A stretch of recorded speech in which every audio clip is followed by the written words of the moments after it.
Hello there. Welcome into a Tuesday edition of the show. So glad to have you, whether you're listening on your radio, streaming the show online at extrasports1300.com, or you're listening on the Extra Sports 1300 app, sponsored, of course, by Diversus Health, Mental Health, and Well-Being for All. A veritable cornucopia of sports topics await you. And I'd love to get your thoughts on this Tuesday. The number, 719-247-1313. You could call or text into that number, or you can hit me up on X at Gingerly Tweets. Our Drive Time Sports mock draft continues today. We will get to the Broncos, and that's going to be a collaborative effort. Donovan Lewis is going to drop by in the next segment from the ticket in Dallas because the Cowboys are on the clock. Still some spots open today if you are a Fins fan, a Colts fan, a Falcon fan. Perhaps you're a Bengals or a Seahawks fan. Could use your help. I want you looking out for the best interest of your favorite team. And if you don't, then I'm picking for that team. And I don't know if I'm looking out for the best interest of your team. Maybe all of what I have been doing over the course of this draft process is to actually get Ashton Genty to fall to the Chiefs. You don't know. You don't know what I'm up to. So if you want to represent your favorite team, let me know. Let's start. I'll say this, a few things off the top when it comes to what's going on with both the Nuggets and the Avalanche. I'll tell you that these two series already through 2 games have been awesome. And they've been as good, if not better, than you could have expected. I mean, this is what you get when you have 2 evenly matched teams in each of these series going head-to-head. And it's been phenomenal through 2 games. And given that both series are 1-1, we may be a long way away from these series being over. And what sticks out to me early on, the pace of these 2 games. I mean, it's frenetic at times. I mean, it is just nonstop action, which makes last night especially difficult if you were trying to balance watching the 2, and I did. I tried to do it. I knew I wasn't going to be able to put one game to the side without knowing everything that was going on in that game. So I went double screen. And it's even harder when these 4 teams are playing at the pace that they're playing at. But I think, if I may say so myself, I think I did a pretty good job of being able to absorb what was going on in both games, understanding. Because my biggest takeaway, and I don't know if you felt this way watching the 2 games last night, I thought Devon Taves did all he could against Kawhi Leonard. I really did. I thought Taves played as good a defense on Kawhi Leonard as you could ask. Kawhi Leonard just had an amazing game. But conversely, like, look, that 2-man game with Nikola Jokic and Nathan McKinnon, it was great. So I think you could tell by my 2 biggest takeaways that I was able to separate the 2 and keep them straight. Let's start with the Avs. And we'll get into the nuts and bolts of this game. But I have about had it now with the lead up to Gabriel Landeskog's return. Like, last night felt like the final straw. And I fully expect him to play tomorrow night in Game 3. But if he doesn't, then I'm out. Then you talk amongst yourselves about when Gabriel Landeskog's coming back. Because last night was completely and utterly unfair to Avalanche fans. To be teased in that way, to put Gabriel Landeskog on the active roster, to activate him off of IR earlier in the day, to have him on the roster as a go. He's on the ice warming up.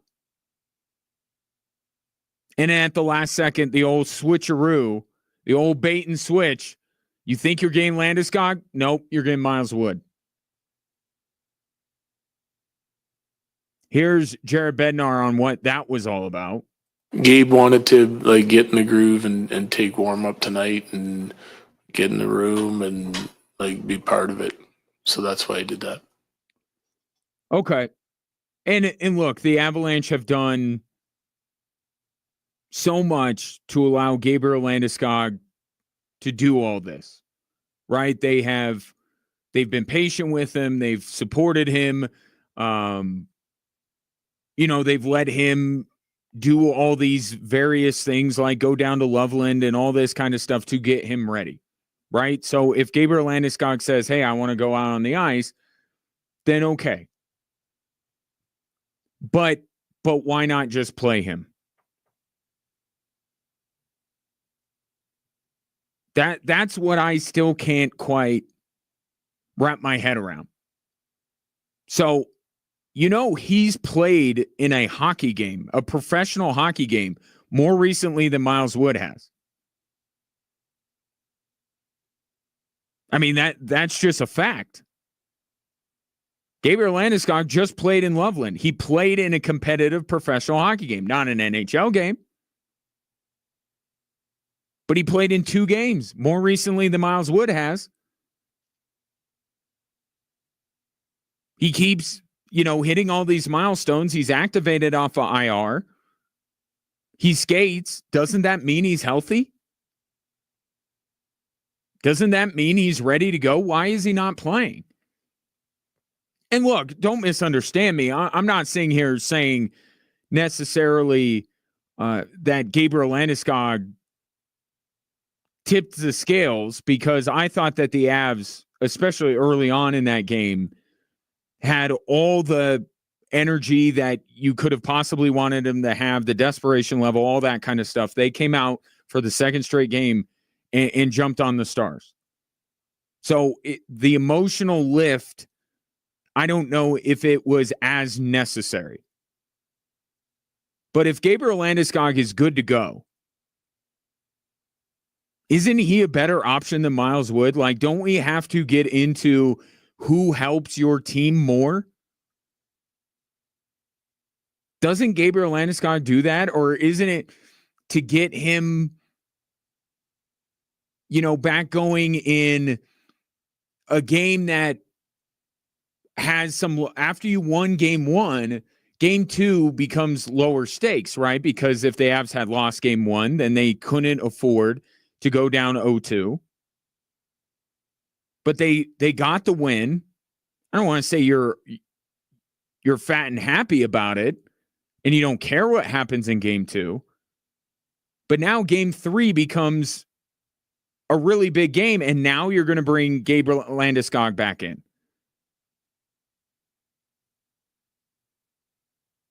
I actually think there's a legitimate hockey reason to have Gabriel Landeskog in that game last night. And what is, I would have to be told, and Jared Bednar is never going to tell you, but I would have to be told why he didn't go.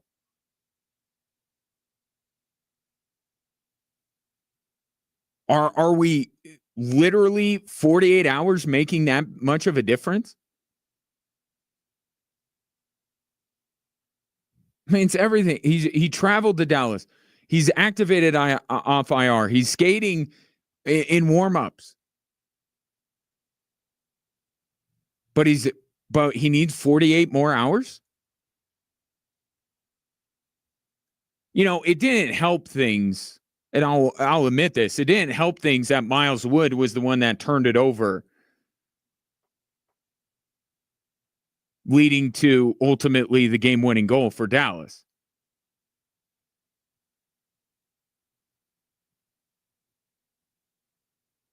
But this is just, your plan is obviously to put him back in the lineup at the expense of Miles Wood.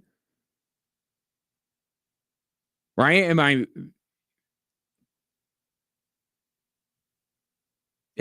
missing something here? I guess the Ross Colton injury, opens up another spot, but like the plan is for Gabriel Landeskog to play. Like, he's not there just in case. We've been building all of this up for him to return to be a contributor to the Colorado Avalanche. He's not a break glass in case of emergency guy. The plan is to get him in the lineup. So why don't you last night? Why go through all of this stuff just to say, well, Miles Wood's going to play? And I get the timeline of it. Miles Wood was told perhaps before Gabriel Landeskog said he wanted to be out on the ice. But what's stopping Jared Bednar from two things? One, what's stopping Jared Bednar from saying, actually, you know what? Look pretty good in warmups. Miles, you're not going to play. I mean, Miles Wood doesn't have the stature on the team that could tear this team apart if Miles Wood was a late scratch. And then two, if it was going to be okay 24 hours ago for Gabriel or let's go back even further. Let's go back to Sunday. If Gabriel Landeskog is in any kind of physical shape where he can at least take part in warmups, why isn't that part of the equation to begin with? Why is it automatically, Miles Wood is going to play? And then Gabriel Landeskog comes to Jared Bednar and says, I'd like to warm up. I mean, that means he's ready. I mean, I legitimately don't know what I am missing here. And maybe he makes a difference in the game. Maybe he doesn't. But the Avalanche know what's behind this. They know this is not just your run-of-the-mill guy coming off of the IL. They know all of this stuff. Is this mind games? Because I don't know what the use is of putting Gabriel Landeskog on the ice and then taking him off. Is that late switch going to throw Pete DeBoer into a fog where he doesn't know what to do now? This is not about, to me, this is not about the impact it has on Dallas. This is about the impact it has on the Avs. And once Gabriel Landeskog gets back into the lineup, he's expected to make some sort of an impact. Because if he's not, then he shouldn't be on the ice. Everybody that the Avs play, they should have some level of expectation for. And clearly the Avs have some level of expectation for him.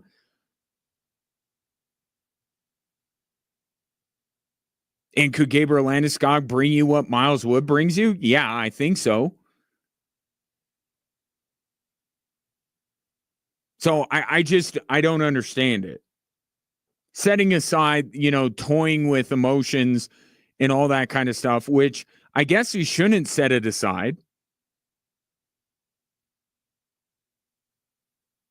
I guess we shouldn't, because the players don't feel some kind of way skating with Gabriel Landeskog in warmups.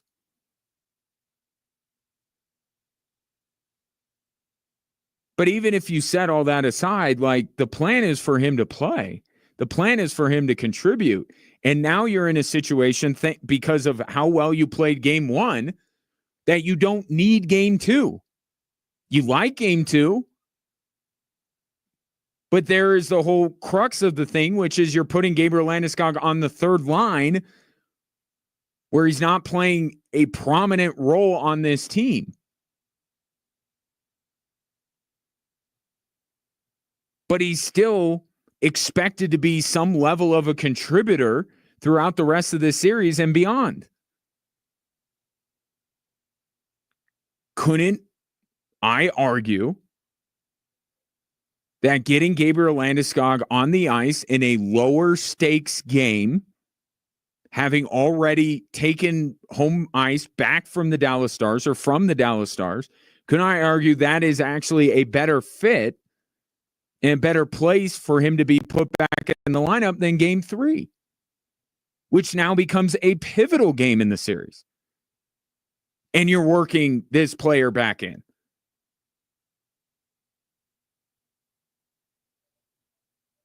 I just didn't get it. I don't understand. And you're never going to find out from Jared Bednar because he has been very clear he's not talking about lineup decisions. But if he's healthy enough to be activated off IR, if he's healthy enough to go out and warm up, but he needs 48 more hours, they just should have played him. They just should have played him last night. Who knows if the game would have been any different? Take your thoughts on that. 719-247-1313. Of course, there is the consequence of the game and what happened in the game to allow Dallas to tie the series back up. Nuggets now have lost home court and are going to LA for game 3. We'll talk about that. And, of course, got to get back into our Drive Time Sports mock draft, which we will, with Donovan Lewis, who covers the Cowboys for the Ticket in Dallas. Shador's already off the board on our mock draft, but if he were available, come pick number 12 on Thursday night, how tempted would Jerry Jones be? I'll ask Donovan next here on Extra Sports 1300.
Just a couple more sleeps until the NFL draft begins in Green Bay on Thursday. And because we just can't wait, we're doing our Drive Time Sports mock draft. So far, I have to say, it's been pretty chalky. Cam Ward, Travis Hunter, Abdul Carter, Will Campbell, Mason Graham, Will Johnson, Tyler Warren, Jalen Walker, Shador, Armand Membu, and Kelvin Banks. Maybe a couple of surprises in there, but for the most part, it's been pretty straightforward, I think. So now I'm going to turn to my guest today to completely shake up the draft. He didn't even know that I was going to have him completely go off the board with the Cowboys pick at 12. No, he gets to make the pick based on what he thinks the Cowboys should do. He is one of the outstanding hosts down on the Ticket in Dallas. He is Donovan Lewis. Donovan, good to have you, man. How are you? I am doing fantastic. Thank you for having me, man. Really appreciate it. Yeah, pleasure's all mine. How does it feel being in a place where Jerry Jones is not the most talked about executive? Man, I don't know how to act. Seriously, I will bet you that they don't know how to act either. They're probably one of the ones that, man, we get the most hatred around here now. All of a sudden, we're the good guys. Like, come on. So they had their press conference today, and it was really weird because Nico Harrison, the GM of the Mavs, had his yesterday. So it's just been a crazy time around here. Seriously. It has. And do I sense that with Jerry Jones saying he has a couple of, what was the word that he used? Substantive trades. Is this Jerry Jones trying to take the front page back from Nico or what? No, I don't think so, man. He just doesn't have to try. Once the draft starts and mini camps and OTAs and all that, the Cowboys will definitely be front and center here real soon. I will bet you this, though. I bet you he kind of relishes the time that he hasn't been front and center. It's like, man, this is new. I'm not used to this.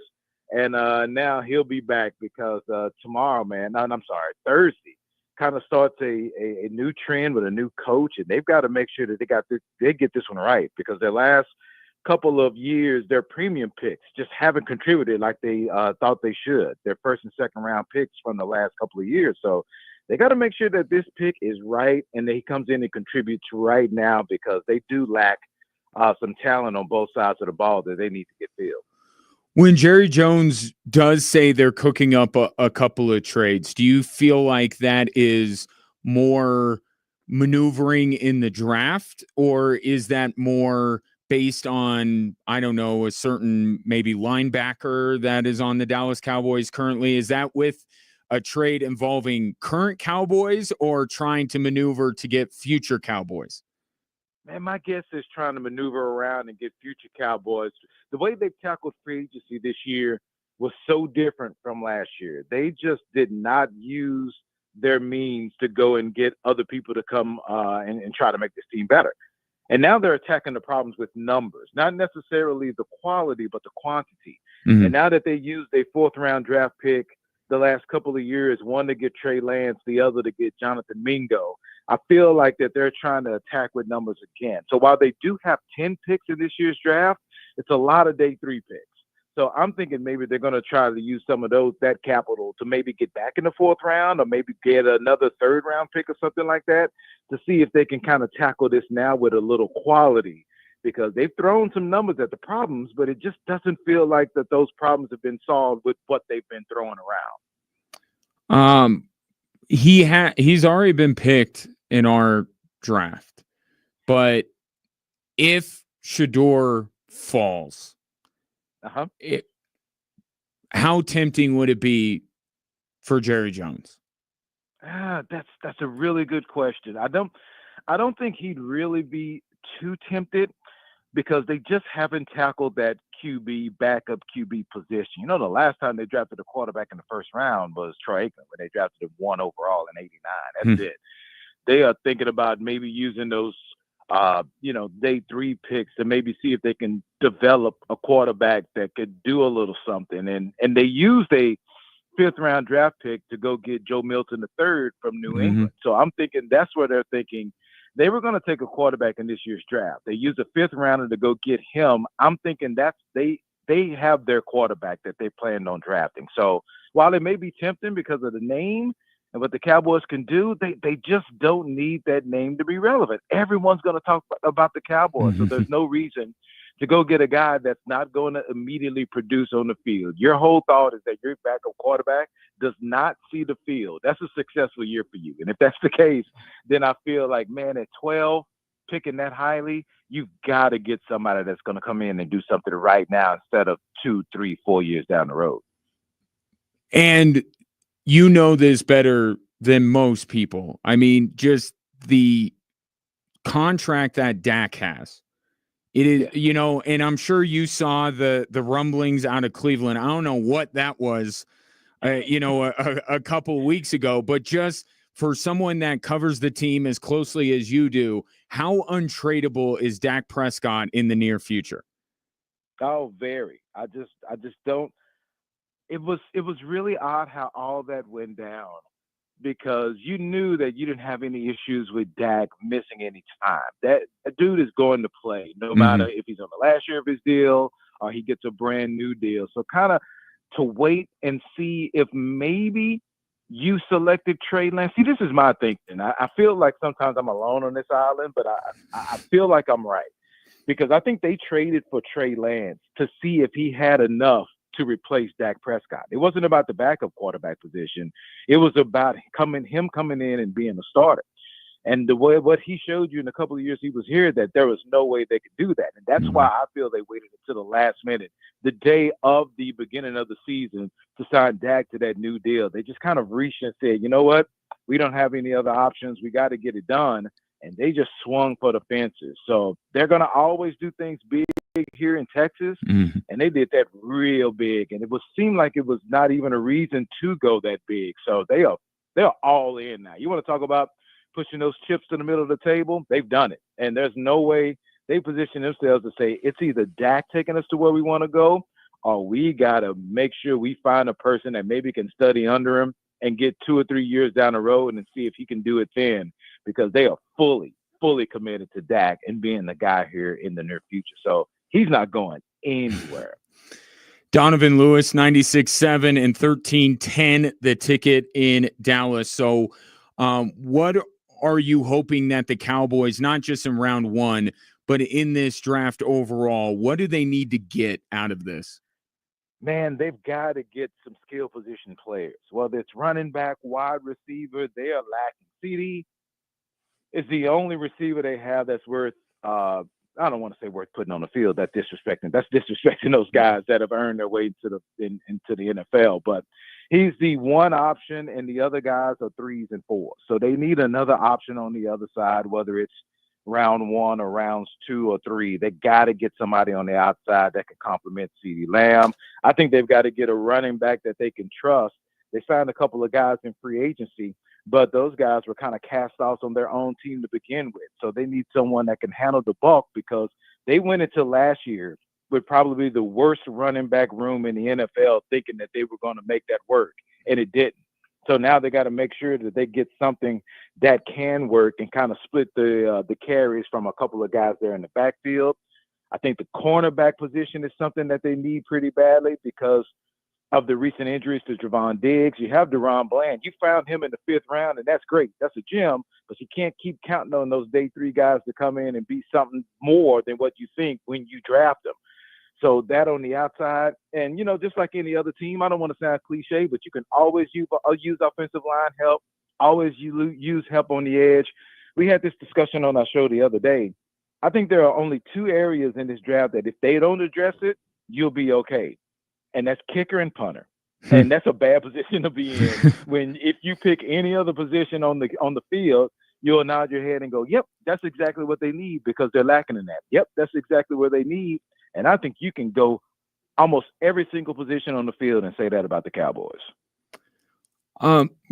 Because of their need at running back, I'm sure you've spent a lot of time with this class. Obviously, out here, we are looking at the same position for the Denver Broncos.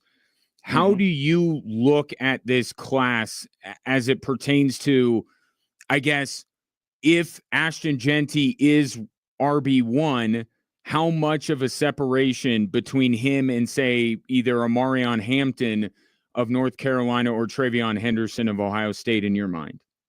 Man, I think there is a clear RB1, but RB2 and RB3 is not bad at all. I think you can get really good value from those guys that would give you some of that same production.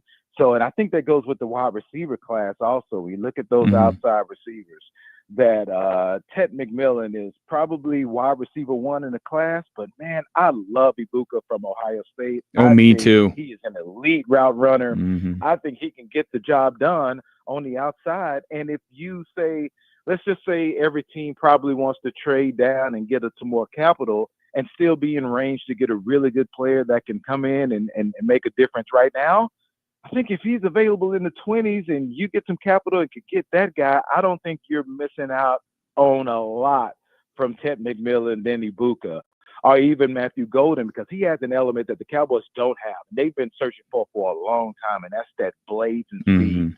They tried to get Brandon Cooks here. It didn't work out that way. They thought Michael Gallup was going to be that guy. It didn't work out that way because he got hurt. They have been lacking that speed at the wide receiver position. They have it in Kevontae Turpin, but I don't think they want to use him that much because he's so valuable in the return game. And that dude is tiny. He has some speed, but he is little. So I don't know if you want to expose him too much to play him that much on offense with all those big hits. So, man, I think this is one of the few years that if you are between, let's say, 10 and 32, I don't think those guys at any position are separated too much by talent. So that's why I don't know how much people want to try and move up, because if you're at 22, I think you can get as talented a player as if you're picking at 11 or 12 or 13. So I think it's going to be a challenge. It's going to take a team getting a little bit nervous and saying, I got to go get this guy, so let me move up. But, man, I think there's going to be a lot of people holding steady because they know they're going to get a guy that can come in and make a huge difference in round one regardless. So you've laid out beautifully what the Cowboys need. There are no shortage of both running backs and wide receivers on the board at this point in our draft. Which way would you go in with whom for the Dallas Cowboys, Donovan Lewis? Then you are presenting me with a huge challenge. And I think even if the board falls this way like yours did and the Cowboys are in the war room, I think they're going to go back and forth because you have an opportunity now to get RB1 or wide receiver 1. And I don't even think there's a chance that you feel like at 12 you would have that opportunity. Mm-hmm. Now, it's about who you feel will make the biggest difference on your team right now. And, man, I've been wrestling with this ever since you sent me this. I've been wrestling back and forth with this decision, and I feel like that they will be in that same position in the war room if it went this way. I think I would go Ashton Jeanty. Okay. And I think when you talk about not really valuing the position that they have before and having a guy like this, the last time you drafted a running back in the first round, I think it worked out really nicely. Some people are going to say it's a failure with Zeke Elliott. I feel it worked out really nicely because that dude gave you every opportunity to put a team around him and win. He was really that good. Mm-hmm. And if you have an opportunity to get a guy that feels like he's going to be that special, that can tote the rock 18, 19, 20 times and make that huge of a difference on the football field, I just don't think you can pass that up. So if I'm the Cowboys and that your board falls like it is, I think I'm taking Ashton Jeanty. All right. You could catch him on Sports Radio 96.7 and 1310. The Ticket down in Dallas between 8 and noon in the Mountain Time Zone. Does a great job talking Cowboys, and Nico Harrison now as well with that. Maybe that's what Dallas sports fans need more than anything else is the Cowboys draft to roll around and them to end up with a shiny new running back in the mold of Zeke Elliott. Donovan, really appreciate the time and the insight. Enjoyed the draft on Thursday. Thank you. My pleasure. Anytime. Good talking to you. Yeah, good talking to you as well. Donovan Lewis, outstanding host down on the Ticket in Dallas, taking Ashton Jeanty with the 12th pick. I thought that's where he was going to go when our board fell the way it did. I thought, oh, Donovan's taking Ashton Jeanty. But it's interesting. If They need wide receiver and they need running back. But I would argue, and I think Donovan was going in this mode as well, you have wide receiver one. You have your wide receiver one. That's CeeDee Lamb. You don't have an RB1 on your roster. So this is where you could have Tep McMillan graded out similarly, perhaps, to Ashton Genty or Amarion Hampton. But then this is where, we always have that argument. Do you draft out of want or draft out of need? I think need at least serves as a tiebreaker. If you have guys graded similarly, you have wide receiver one and RB1 about the same, and you have more of a need for a running back than a wide receiver, I think that's where you go. And the way our draft board is falling, who knows? Golden, McMillan, Egbuka. Dallas could maneuver their way up and get a wide receiver 2 to put opposite CeeDee Lamb in round 2. So that's where that goes. Ashton Genty, running back Boise State, going to the Dallas Cowboys. He was mocked there early in the draft process, and then he's been one of the guys where his stock has risen considerably. So we'll see if it settles back down and the Cowboys can get him at number 12. But even if Genty's off the board, Marion Hampton could be there. So there's the Dallas Cowboys pick at pick number 12. If I have no takers, I'll pause for a break and allow anyone to jump in that wants to maybe draft for the Dolphins, the Colts, or the Falcons. But if not, I'm prepared with my 3 picks, and I know which way I'm going with each one of those teams, and I will do that coming up next here on Extra Sports 1300.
Comedian Dusty Slay is bringing the night shift tour to the Pikes Peak Center on Saturday, May 3rd. Tickets available now online at axs.com or in person at the Pikes Peak Center box office. Good stuff from Donovan Lewis of The Ticket in Dallas, taking Ashton Genty, 12th overall for the Dallas Cowboys. Dolphins on the clock, followed by the Colts and Falcons. And I will get to those picks shortly. First, want to get your thoughts on what transpired in both game twos, both losses for the Avs and the Nuggets. This coming in from Steve. Tough loss in OT. Great game last night. The Avs, however, did exactly what they needed to do and steal one of the first two games in Dallas. Game 3 could be epic, especially if the captain returns. Will be in the building. Go Avs. By the way, did you see that you could get into game 2 last night for like $40? I mean, that's one thing. It's the flip side of being in a great sports state, right? When people want to go, when the demand is there for the tickets and the teams are doing well, the flip side of it is you don't ever get into a Nuggets or Avs game on the cheap. Like, you just can't. Like, no matter where you're sitting, it's going to be like the thing you're doing that month, right? And then you look at all these other markets, and what's crazy is that Dallas is a good market. It's a large market. People like the Stars down there. They didn't have to decide whether to go to the Stars game or the Mavericks game. You can get in for $40. That's crazy. I would have been all over that. Never have that opportunity here. I don't know the last time that you could get an Avs or a Nuggets ticket for $40. Again, would you rather cheap tickets and a bad team or good teams and expensive tickets? I don't know. Whatever you would consider Dallas, that's what I want. I guess it's because of how late the game was. Look, and you're right, Steve. The Avs ultimately did what they needed to do, right? It's every team's goal going on the road to start a series to take one of those two games. But I think in listening to Jared Bednar last night, I do think there was a fair amount of regret on his part because they were controlling that game through two periods. And the third, they kind of let up a little bit. And you can't. I don't care if Dallas has Miro Heiskanen or Jason Robertson or neither. Dallas is still a good enough team that if you let up, they'll make you pay. And Dallas did.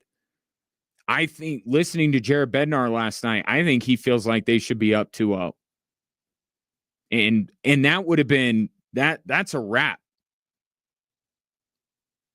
Like, I didn't look at the percentage because obviously it's a moot point because the series is 1-1. I'm telling you, Dallas goes down 2-0, hosting both games. They're toast. They're done. And I think Jared Bednar felt like the Avalanche should have done that given the fact that they were the better team for 40 minutes. And the OT thing, you know, there are some moments. Matt Duchene's winner last year to clinch the series. I always remember Nino Niederreiter. Like the visceral reactions that you get to certain moments. Remember Nino Niederreiter clanging that one off the post and in to beat the Avs, to eliminate the Avs all these years ago. Semyon Varlamov was the goalie. That's how long ago it was. But like, I can still hear it to this day. The sense of dread that washed over me instantaneously when that puck was just sitting there. Like, it was only a split second, but it felt like an eternity. It was just sitting there, and you're looking at it, and there's nobody around it, and it's just you know what it felt like? Like when in the national championship basketball game, when the Houston player went up and he had to let go of the ball or else he would travel, and then it just bounced, and then it bounced again without anybody touching it. He's just standing there powerless. That's what it felt like last night. That puck was just sitting there, and I know you felt it too. You watched that and you're like, oh, Dallas is going to put that in the net. I was so sure that Dallas was going to put that puck in the back of the net. And Mackenzie Blackwood, again, continues to me to be the story of the series. He was great again last night. And that's significant moving forward, because now it's like he has game one and you go, all right, that was great, but can he prove it again? I thought only maybe marginally worse than he was in game one. Goaltending was certainly not the reason why the Avs lost that game. And that was a great shot, by the way, by Blackwell. Like, he had to go over Blackwood's shoulder. That was a tough shot to get to go. That felt like the only way they were going to beat Mackenzie Blackwood, because he was terrific again. And in overtime, made big save after big save after big save. And the Avalanche, I thought, cleared almost every rebound immediately. Maybe not cleared out of the zone, but got to every rebound in that overtime almost instantaneously. And the one they don't, it just sits there. And it had to be a great shot from anyone to beat Mackenzie Blackwood the way he was playing.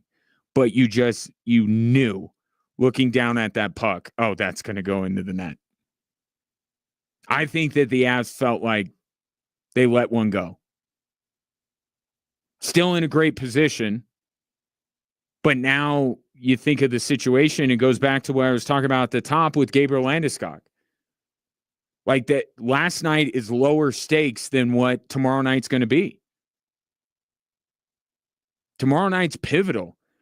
All these good feelings around the Colorado Avalanche right now because they went in and took care of business, and Blackwood's been great, and Nathan McKinnon is playing like he wants to eliminate the Stars himself, and the way that the fourth line is playing, my God, the way the fourth line is playing. You know, Jared Bednar brought this up the other day. He says that the fourth line reminds him of the fourth line from 2022 with Logan O'Connor, but also with Darren Helm was on that line. I see it, man. Logan O'Connor, the goal he scored last night, that was filthy. That fourth line is great right now. I mean, it's still Nathan McKinnon's line, because of him, has been, I would actually say arguably, you could argue that the fourth line has been the Avs' best line so far. Logan O'Connor has been on some kind of a heater. He's been really good in these first two games. But all of that can be completely undone if Dallas wins tomorrow night. And it's being reported Miro Hiskinen's going with them. Now, are they just trying to do the same thing that the Avs did with Gabriel Landeskog? Maybe. I don't get it. Like, I'm all for mind games and gamesmanship and all that kind of stuff. But are we really throwing off the opposition so much that Gabriel Landeskog traveled for two games that clearly Jared Bednar had no intention of playing him in either? So now Pete DeBoer is going to do the same thing. I don't know how effective it is with Gabriel Landeskog. It's going to be less effective because you don't think Jared Bednar is going to be looking at that and being like, oh, okay, you're not playing Miro Heiskanen. Stop.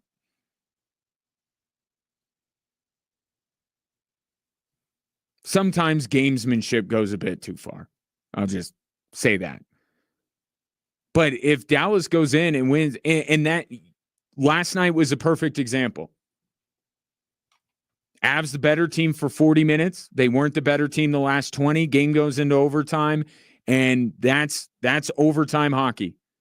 It's like Two-Face talking about coin flip on the Dark Knight. It's fair. It's fair. I mean, it is. It could be utter chaos, but it one bounce, one deflection, one puck just sitting there, and it's over. I think I called it last night wonderfully cruel. Like, it's a cruel way to end a hockey game, but it's also the best way. Right? Sudden death, 50-50 coin flip. But that's what can happen. What happens if they go into overtime tomorrow night? So, I'm still very much on through 2 games. I'm still where I'm at on both. I pick Avs in 6, Clippers in 6. I'm still there.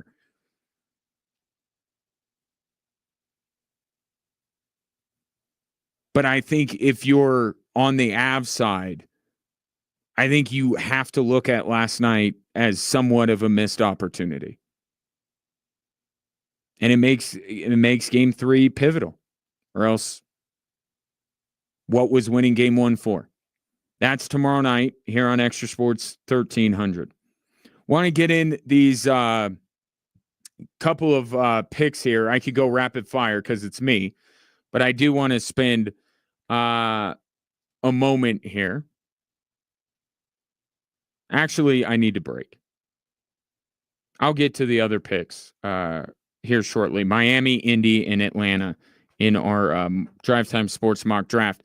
Coming up next, let's shift over to the Denver Nuggets and why, for the first time in a long time, something that you just knew, no matter what, the Nuggets would have this over every opponent. They may not in this series. They certainly didn't last night.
Welcome in Drive Time Sports on this Tuesday. Ryan Kaufman with you.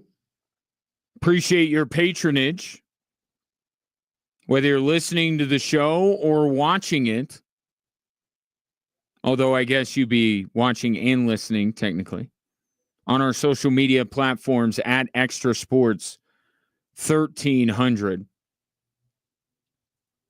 The number, if you would like to be a part of the program, 719-247-1313.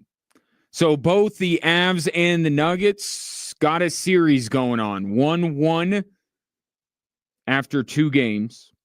Last night, the Nuggets lose another close one. A game that in many ways felt like the opposite. Just like, or not even the opposite, just everything that went the Nuggets way in game 1 went the Clippers way in game 2. And everything that went against the Nuggets in game 1 went against the Clippers in game 2. The games seemed very similar. And I think this is a reality moving forward in this series that we're not accustomed to in these parts. That on any given night during this series, the Denver Nuggets may not have the best player on the court.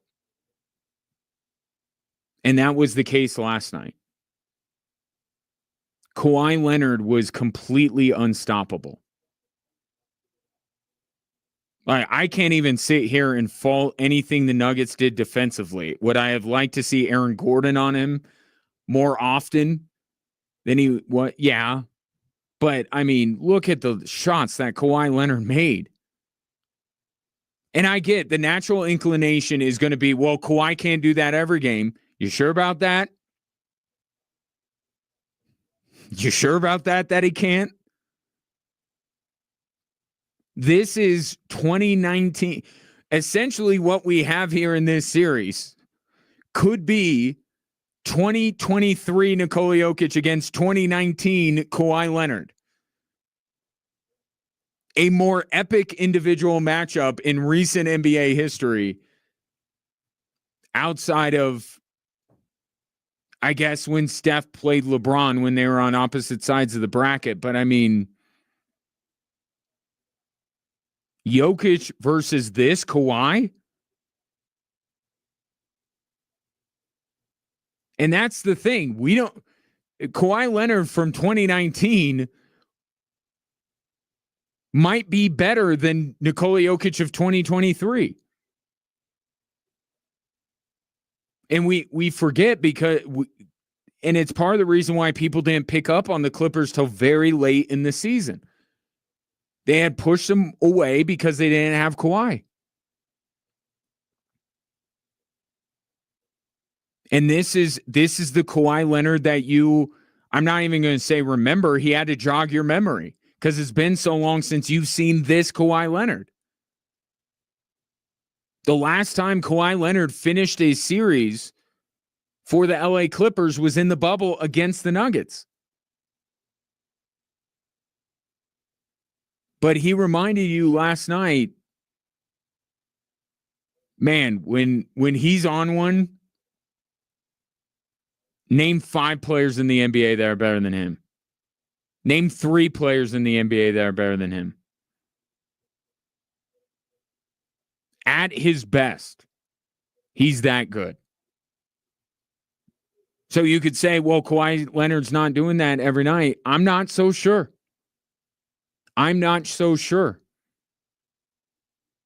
If moving forward in this series, and I get health is in the background, right? But as long as Kawhi is healthy, he could do close to what he did last night every game of this series moving forward.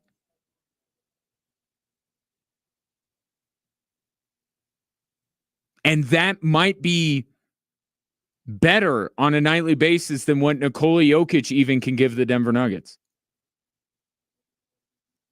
Now, what you had last night was the combination of vintage Kawhi against maybe the worst we've seen Nikola Jokic play in months. Right? So it wasn't exactly Jokic at the peak of his powers against Kawhi Leonard at the peak of his powers last night. And I would say if that's where you're going to find your optimism, that there's no way Jokic will play that way game 3 and beyond, I'm with you on that. But I'm not dismissing the idea that Kawhi Leonard can be that Kawhi Leonard for the rest of this series, because I've seen it before. I had to be reminded what it looks like.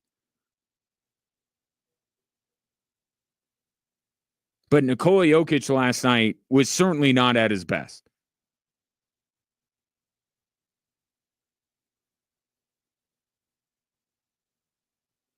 And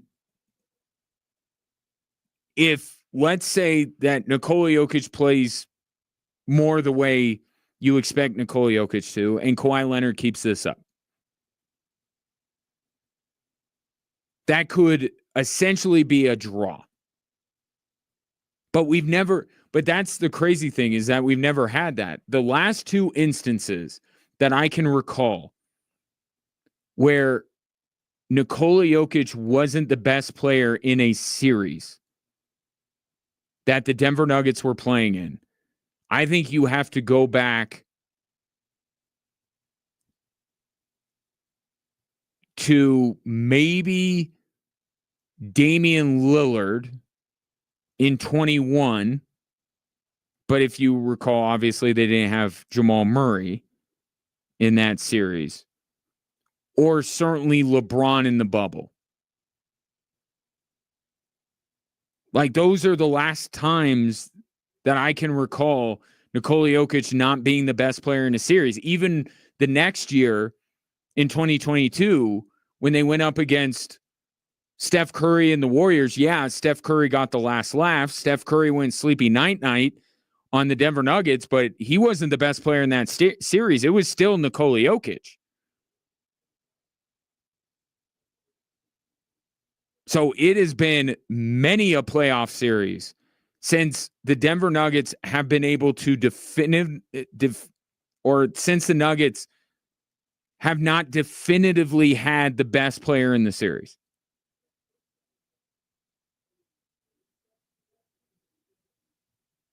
And if on a night-to-night basis, it's possible that Kawhi is more dominant than Nikola Jokic, it just puts even more on the respective supporting casts to step up and be that tiebreaker. And Jamal Murray is now sick. And that's the thing about Jamal Murray. And it's not, I don't doubt his toughness. He sat up there at the podium, said he was sick, but no excuses, and I respect him for that. But it's just the point that he's ill now. Right? He's injured, he's banged up, he's ill. Like, this is what you fear if you're a Nuggets fan, that Jamal Murray is less than 100%. And he wasn't last night. Now, I thought early on he was terrific, but with his illness, and maybe I'm just connecting dots here, I thought that Jamal Murray tapered off as the game went along. And that's how I think game 2 was like a reverse image of game 1. Because in game 1, if you recall, it was Harden who was playing great, borderline unstoppable. Clippers jumped out to a lead. Nuggets were able to recover, come back, hit big shots down the stretch, most notably Russell Westbrook with the corner 3 late in the fourth quarter, and then they ended up winning.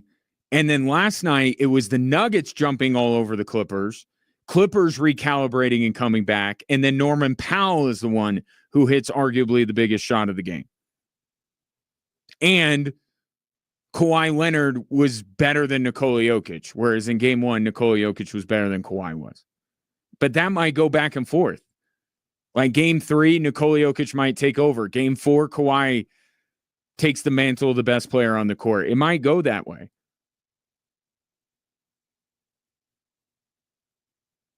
But the Nuggets can't say definitively that on a night-to-night basis, at least we have the best player on the floor.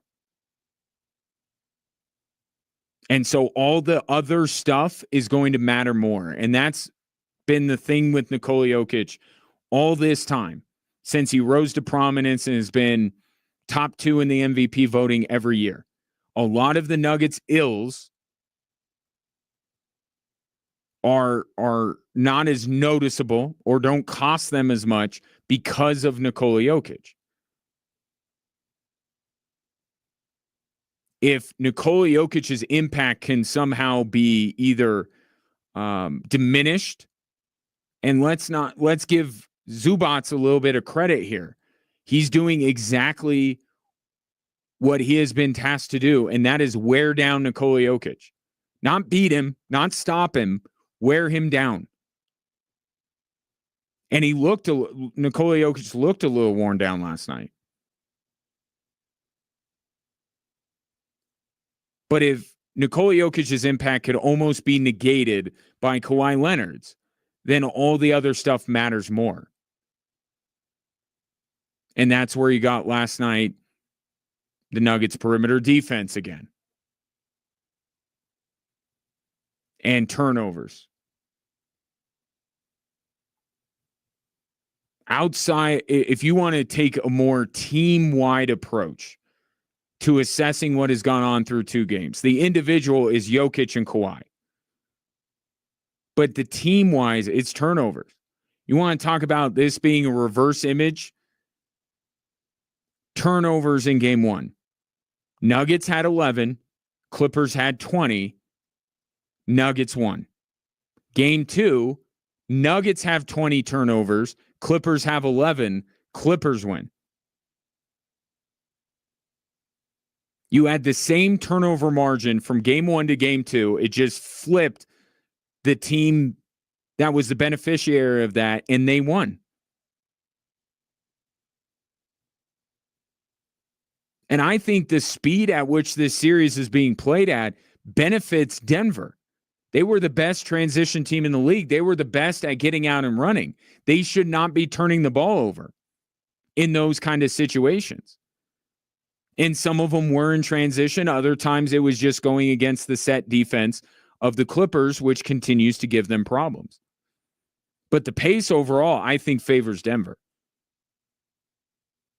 But they got to take care of the basketball. Right? Sometimes basketball is a simple game. Team that wins the turnover margin is going to win a lot of the time. And through 2 games, that's been the biggest stat indicator of who's going to win the game. Even down to the exact turnover margin.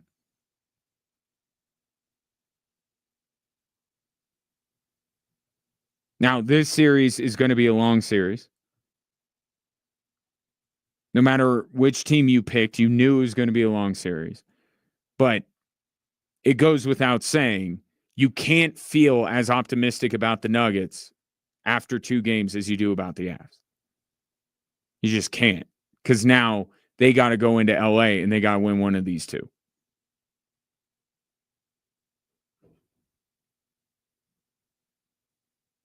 But I think both of these series with the Stars and Avs and Stars and also Clippers Nuggets, and David Adelman said this after the game, like, I think LA was the team after game 1 that felt like they let one slip away, and the Nuggets could feel that way about game 2. So in the wash, it's still even. But that's the way this series is going to go. I don't know if we're going to get a blowout.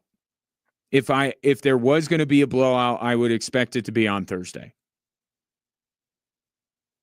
But I think this is just what the series is going to be.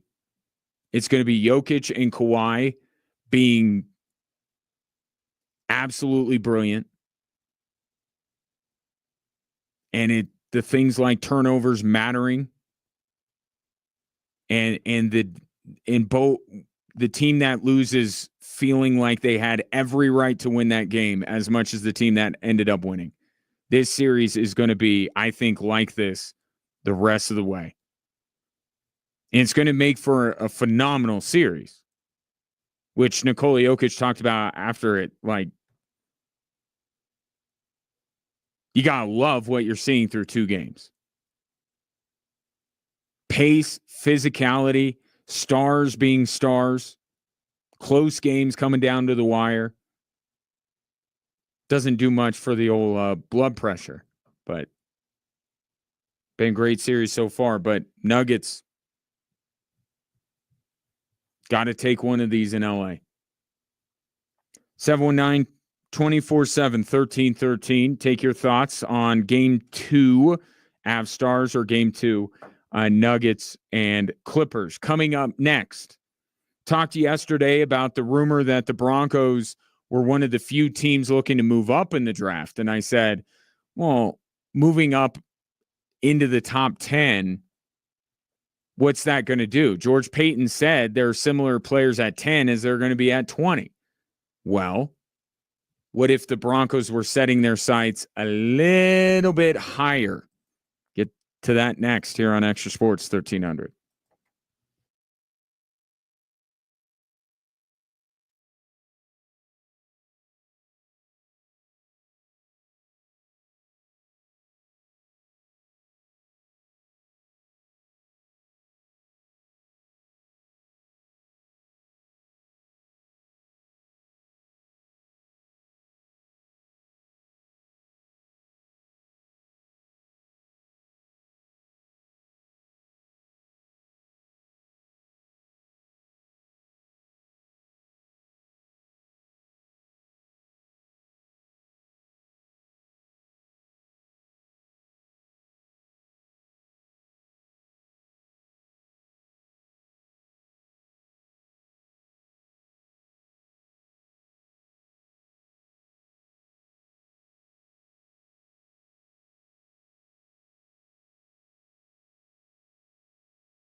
Let's get to some of your thoughts here. Game 2, not as fun as game 1 for both the Avs and the Nuggets. Both series tied at 1 game apiece.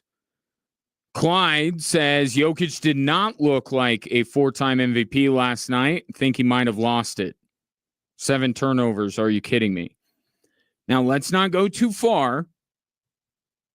I would agree with your assessment. That's why I'm saying, like, you have what Kawhi Leonard did last night juxtaposed to not the best of Nikola Jokic. Now let's see if the best of both of them show up in LA on Thursday night. But even when Nikola Jokic is at his best, you were reminded how good Kawhi Leonard is at his best. And maybe that's not one over the other. Maybe it's a slight lean to Jokic. But it's essentially a wash, which means all the other aspects of this series become more important, like turnovers, like who's on the floor late in the game, like three-point shooting, like physicality, all that kind of stuff.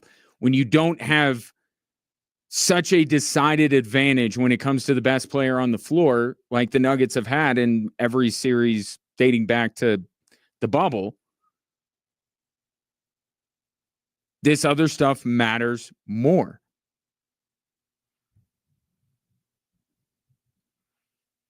I think Jokic will be just fine. I do think Zubats is doing a really good job of making Jokic work on both ends of the floor. Jokic will figure it out. He won't turn the ball over 7 times. But that was certainly part of the reason they lost last night. Jersey J says, if Gordon doesn't miss that dunk and Jokic doesn't miss those free throws, that's another thing, Clyde, the missed free throws from Nikola Jokic. Down the stretch in the pressure cooker, we win the game. Yeah, in the free throws, David Adelman pointed that out after the game. Can't miss 8 free throws. And it wasn't just Jokic, but 8 free throws overall. Can't miss those in a game that you figure to be a one-possession game one way or another. Gordon's dunk, missed dunk, significant, no doubt about it. And that's where I'm saying, like, you could, not that anyone around here very much cares, but if you're being fair about it, the Clippers can look at game 1 and say, if Kawhi Leonard doesn't touch the ball last when Jamal Murray knocks it out of his hands, or doesn't let Jamal Murray knock the ball out of his hands, or if James Harden isn't the last one to touch it, or maybe if anybody gets within 15 feet of Russell Westbrook on that corner 3, like, both of these teams in both games can look at these touch points and be like, man, if that goes the other way, we win. And I think there was more of that for the Clippers than there was the Nuggets in game 1. In game 2, I think there's more of those for the Denver Nuggets, where if just this, right, if it just made a couple more free throws, or if Gordon makes that dunk, or if Michael Porter doesn't turn it over. And that's where I keep going back to, is the turnovers. No matter whether it's Michael Porter, Jamal Murray, Nikola Jokic, doesn't matter who. 20 turnovers and you're a -9 in a game, in a series that is going to be so tightly contested the whole way, that can't happen. You can't lose the turnover margin by 9. Just ask the Clippers. They did the same thing in game 1. The Nuggets need to create turnovers. They need to win the turnover margin. Because you saw it in game 1. The only thing that saved them and allowed them to come back in that game was the fact that they created turnovers, right? And then all of a sudden, a 14-point Clipper lead went down to an 8-point Clipper lead, which went down to a 4-point Clipper lead. It can happen that quickly. The Nuggets in the half court aren't as good of a defensive team as LA is. LA can defend without forcing turnovers and be effective. I don't know if the Nuggets can be. So the Nuggets losing the turnover margin, that can't happen. I would venture to guess there won't be a single game in the series where the Nuggets lose the turnover battle and win the game. It would take an exceptional performance from someone not named Nikola Jokic to trump that. They got to win the turnover margin. Logan points out, MPJ turnover leading to the Powell three-pointer was brutal. Absolutely. That was another one. And now Michael Porter won't spend too much time on it today just because it becomes one of the big storylines going into Game 3. Porter may not play. And as much as Porter was getting a little bit beat up after Game 1, gotta give the guy credit in Game 2. Yes, as Logan points out, he probably had the biggest turnover of the game. There were 20 of them, all of them costly. That was probably the most costly turnover was Michael Porter Jr.'s. But leading up to that, he was great.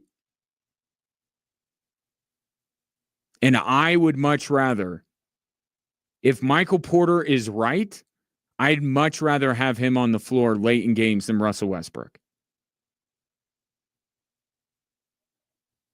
He wasn't that way in Game 1, though. David Adelman had no choice. He had to put Russell Westbrook in at the end of the game because Michael Porter was completely ineffective.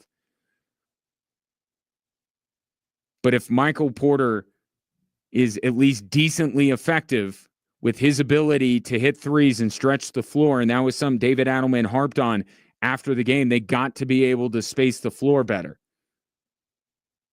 If the Clippers are going to continue to run 2 and 3 guys at Nikola Jokic, they got to be able to have the ability to swing it around. And Michael Porter is that kind of a threat.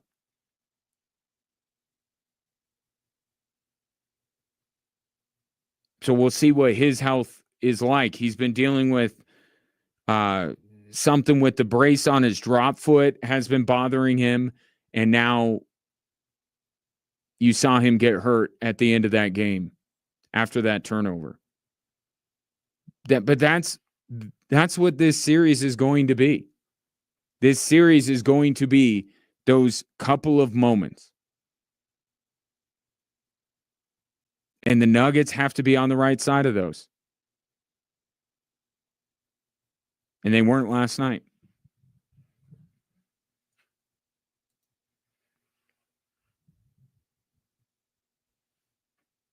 Brett says, yes, Russell Westbrook had some good moments last night, but he also had some key turnovers, missed key free throws. I don't mind Russell Westbrook, but last night he had his ups and downs and they balanced each other out. He was average.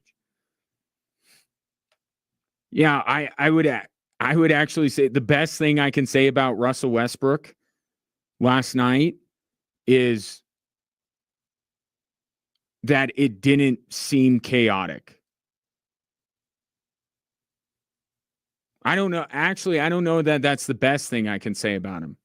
Because I said after Game 1, you don't want to diminish. You can't take what's bad about Russell Westbrook out and keep the good. It all comes from his effort level. And you're going to get the good and the bad with that. But if you try to minimize the bad, it's going to minimize the good right along with it. Maybe that's what last night was. I thought Russell Westbrook, good or bad, was less of a prominent figure in Game 2 than he was in Game 1.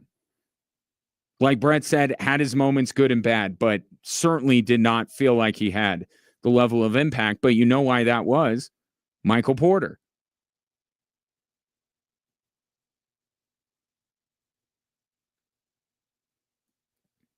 That's why Michael Porter was better. Russell Westbrook didn't have to play as much. 719-247-1313 is the number. You want to give more of your thoughts on the Avs and Nuggets. And I want to get to this late developing story when it comes to the NFL draft, or a late developing rumor regarding very high picks. And just who did Adam Schefter say the other day was one of the only teams looking to move up in the draft? Perhaps a match here? Talk about it next.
For the first time in club history, Colorado Springs Switchbacks FC will be hosting an MLS club as New York Red Bulls visit Widener Field for the U.S. Open Cup round of 32.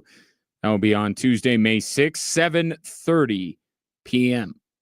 Be a part of history and get your tickets at switchbacksfc.com. Get back into the Avs and Nuggets at the top of the hour. Some interesting came out this morning, courtesy of Peter Schrager, who is now of ESPN. He said that while the Tennessee Titans, and they even came out and said this themselves in their pre-draft press conference, that they have a consensus, they know who they're taking number one, and they're closed for business. The two teams behind them still fielding calls and aren't dismissing trade calls out of hand. Now, this is a day after Adam Schefter reported that the Denver Broncos are one of the few teams that has inquired about moving up in the draft. And I said to those reports, it doesn't make a lot of sense for the Denver Broncos to go up to 10. George Payton just said last week that you can get the same level of player at 20 as you can 10. Well, now, what if the Denver Broncos were setting their sights a little bit higher? The Broncos, you would have to go to 2. Because while Abdul Carter would be great as a Denver Bronco, if the Broncos are entertaining this, and you have to connect dots, nobody is saying the Broncos are calling the Giants and the Browns. But if the Giants and the Browns are still theoretically open for business, and both teams could make the argument that they need a quarterback more than anything else, but if quarterbacks are going to be available later, or they can get future draft capital to ensure that next year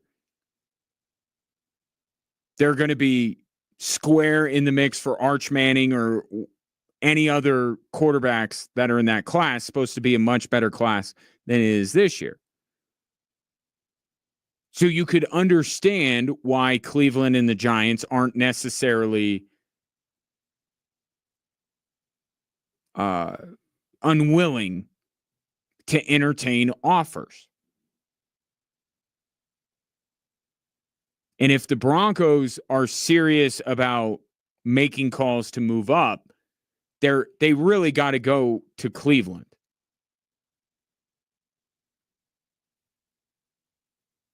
They really do, right? Because this is not about, this wouldn't be about Abdul Carter. This would be about Travis Hunter.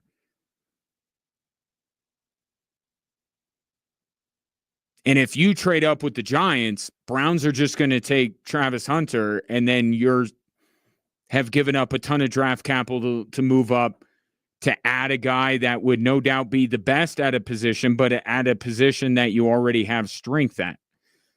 So if the Broncos are going to entertain this and are trying to do this, it would be for Travis Hunter.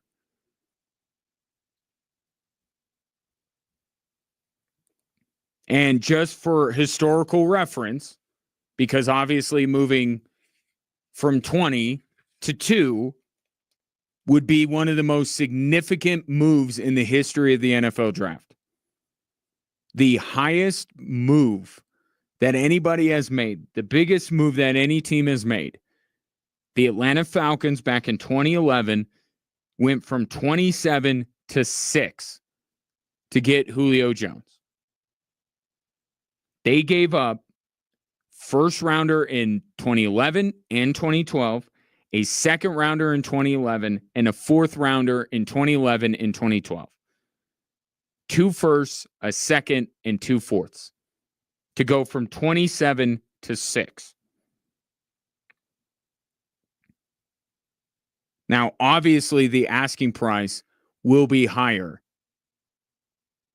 to go from 20 to 2, even though when you count up the spaces in between, 27 to 6 is a bigger move in terms of the number of teams you jump over, but you're getting to 6. Once you get to 5, 4, 3, 2, 1, now you're talking about the premium of all premium draft picks, and the asking price is going to be higher. So that's the starting point. It would have to be the starting point. Broncos first round pick this year and next year, their second rounder this year, and their fourth rounder this year and next, plus. Let me start there. If the end game, if that package plus something gets you Travis Hunter, you do it. I know, the Broncos, they finally got all their picks back, and it would be like the movie Draft Day. You got all their picks back, and then you're going to trade them away again. I understand that. Let's use Andrew Barry's own words, and Andrew Barry's not the first person to think of it. I've brought this up on multiple occasions, so is everybody else. Let's move it to a different sport. I don't care what you have at that position, because I know some people are going to be like, well, yeah, Pat Surtain. Take the Los Angeles Dodgers. They have Mookie Betts, who is one of the 5 best players in baseball. They didn't even blink at the opportunity to land Shohei Ohtani. If you can get Shohei Ohtani, you go get him. There is nothing on this Denver Broncos team short of Bo Nix. That's the one thing you got to protect, because you finally got that, at least for now, right. You can't give up Bo Nix.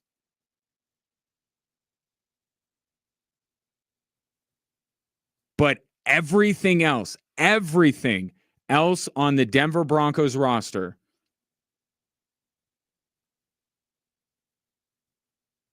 and draft capital wise is on the table. If you can get, I could make an argument that you should want Travis Hunter over Pat Surtain. I know that sounds a little crazy. The Broncos would never give up Pat Surtain. So I guess it's Nix and Surtain. But all their draft capital is on the table for this. If you have a chance to get Shohei Ohtani and you don't have to give up your 2 most important players, which right now are Bo Nix and Pat Surtain, you do that deal. And you figure the rest out later. And you lean on George Paton and you say, George Paton, do your magic in rounds 5 through 7, because we're going up and we're getting this once-in-a-generation unicorn that can help us on both sides of the football. So to me, leaving out Surtain and Bo Nix, this is almost a no-brainer for the Denver Broncos. But it's only Travis Hunter. I wouldn't do that deal for Abdul Carter, and I sure as heck wouldn't do that deal for anybody else in this draft. It's Travis Hunter. So 2 firsts, a second, 2 fourths, done. Oh, you need some sweetener? You want Nick Bonito? Take Nick Bonito. The premise of the Broncos defense and their ability to generate pressure is that Vance Joseph just throws a bunch of bodies at it. They blitz more than anybody else in the league. Yeah, it would hurt to lose Nick Bonito just as he's ascending, but it's Travis Hunter. Same thing on the other side. Perhaps the Cleveland Browns would be interested in getting another weapon for Joe Flacco and their future quarterback to put with Jerry Jeudy. You want Marvin Mims? Yeah, they put a lot of work into Marvin Mims. He's just starting to, emerge. It's Travis Hunter. The only two assets or players that the Denver Broncos have that I would not willingly put in a trade for Travis Hunter would be Pat Surtain and Bo Nix. And going off of the draft value calculator that everybody uses, the Broncos could leverage enough draft capital to make the point system work to get to 2. And I could see if, let's say, they did the Julio Jones package and then they threw in, heck, let's throw in Mims and Benito. You don't need Mims. You're getting Travis Hunter. See what Travis Hunter does for you? So let's say Marvin Mims, or maybe it's Cortland Sutton. Maybe they're like, we just want all the, we'll have Sutton and Jerry Jeudy back together again. But let's say Mims, younger, more versatile player. Let's say they want him, and let's say they want Nick Benito and all this draft capital. If I'm George Payton or if I'm Sean Payton, I don't know if George Payton would love it. If I'm Sean Payton, I'm done. Make the call.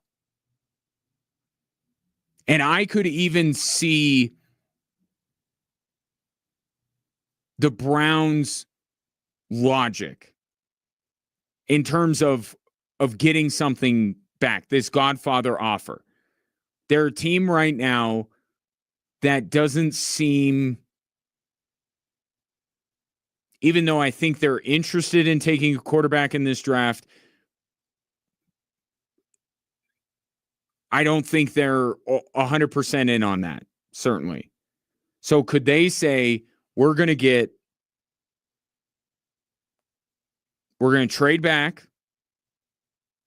We're now going to have 2 first-round picks next year when we're going to be pretty bad. And we'll have the Broncos, who aren't going to be a Super Bowl contender. Let's just say they're going to be about the same spot. So we're going to get 2 picks in the top 20. Plus, we're going to get a second-round pick. Plus, we get other picks that we can use to move up in a round if we want to. Then we get a pass rusher that we could pair with Myles Garrett, which is what they were entertaining in drafting Abdul Carter. Nick Benito is not the prospect that Abdul Carter is, but you get somebody that had a breakout season last year on the opposite side of Myles Garrett. It's reasonable to think that Nick Benito would continue to progress with Myles Garrett sitting on the other side of the defense. And then we get another weapon so that when we do, whether it's this year, maybe Shedeur Sanders falls and we take him at 20. Or maybe we like Jackson Dart. Or maybe we grab a lottery ticket in Jalen Milroe in the second round. Or they probably trade back into the first round to get that extra year. But we'll take Jalen Milroe. And then we got all this draft capital the next year. I could see that on Cleveland's side of it. It is a big drop to go from 2 to 20. And I think a lot of it would have to do with what they think the quarterback class will look like and what other needs they have identified. If they like Shedeur maybe more than they're letting on, but they love him at 20, guess what? You're still in front of the Steelers. So I could kind of see it for Cleveland. The one piece of this that I can't get around to say, oh, this is possible. How would losing out an opportunity to draft Travis Hunter fly in Cleveland?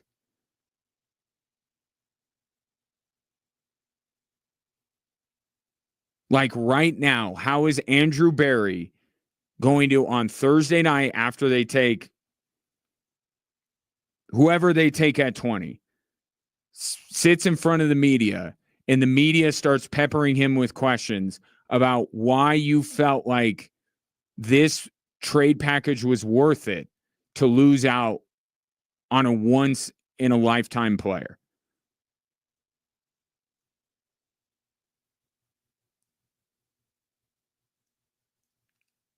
That's the one piece of this.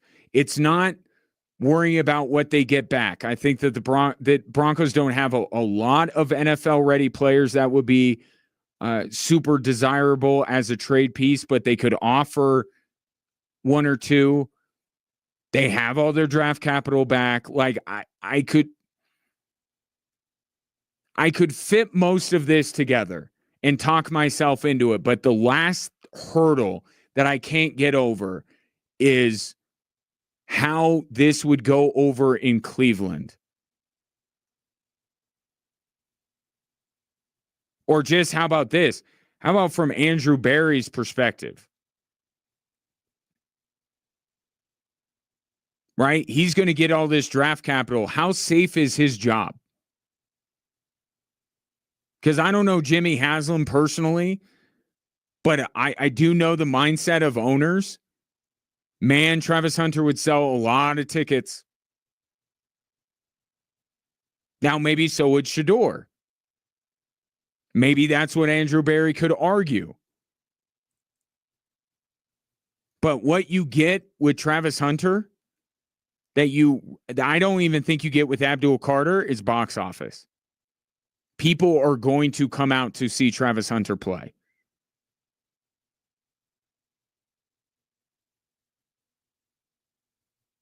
And I don't know if Andrew Berry can get that to fly with his owner.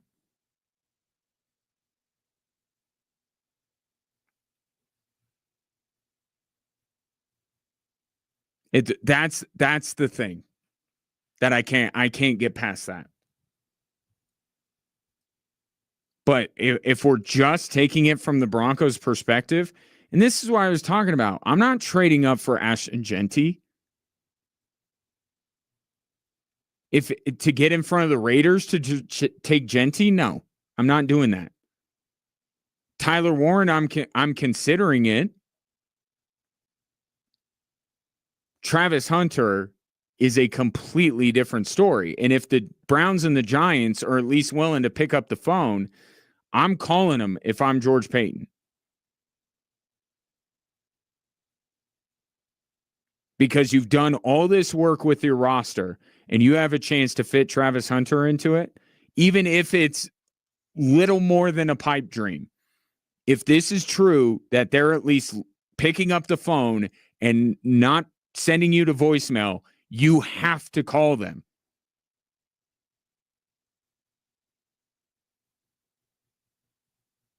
And you say, and you have it in your head, as long as they're not asking for number 2 or number 10, we'll give you that Godfather offer. And maybe the Browns say, well, without including Surtain, that's not a Godfather offer. Maybe, maybe not.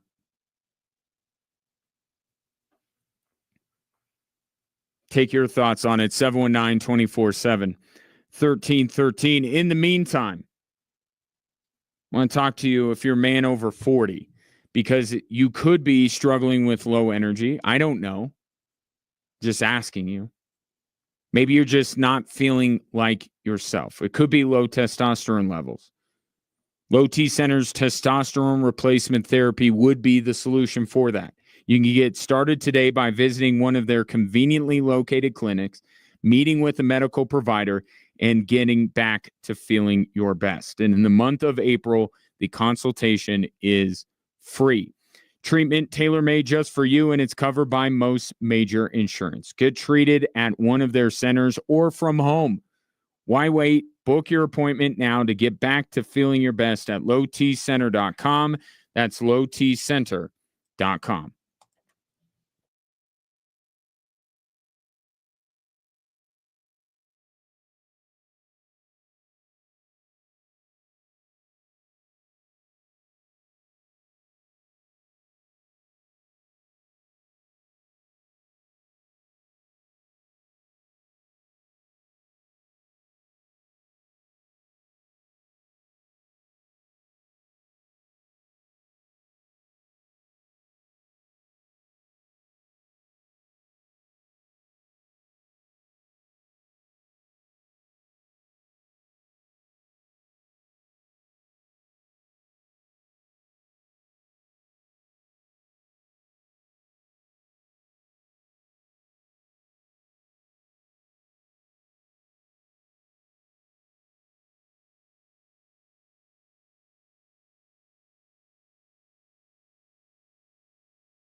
Hello there. Welcome in Drive Time Sports. Ryan Kaufman with you.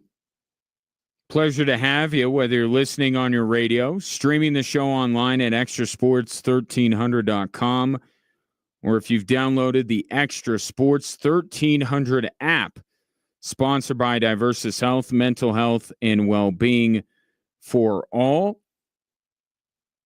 The number, if you'd like to give your thoughts on what transpired last night, what may transpire in the week to come, 719-247-1313. Right now, let's kick off the hour as we normally do with the three stories that are driving the show.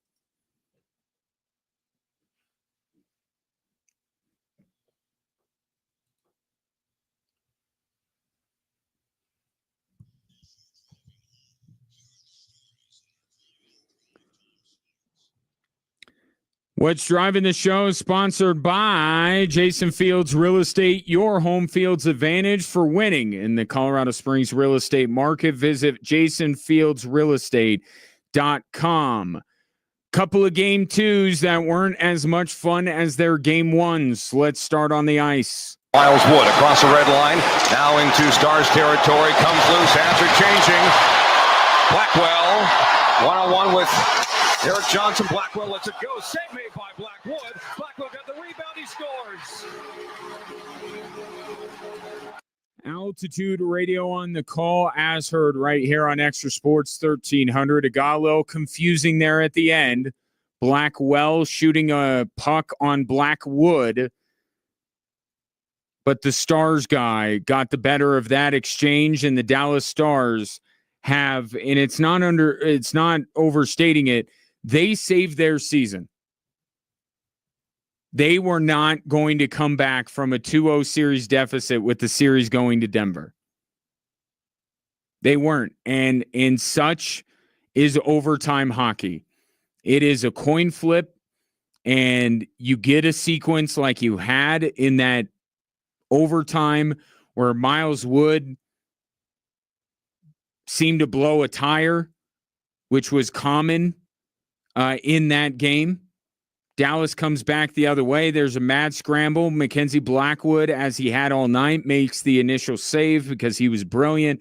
And then the puck just sat there. And time stood still. And it was just sitting there.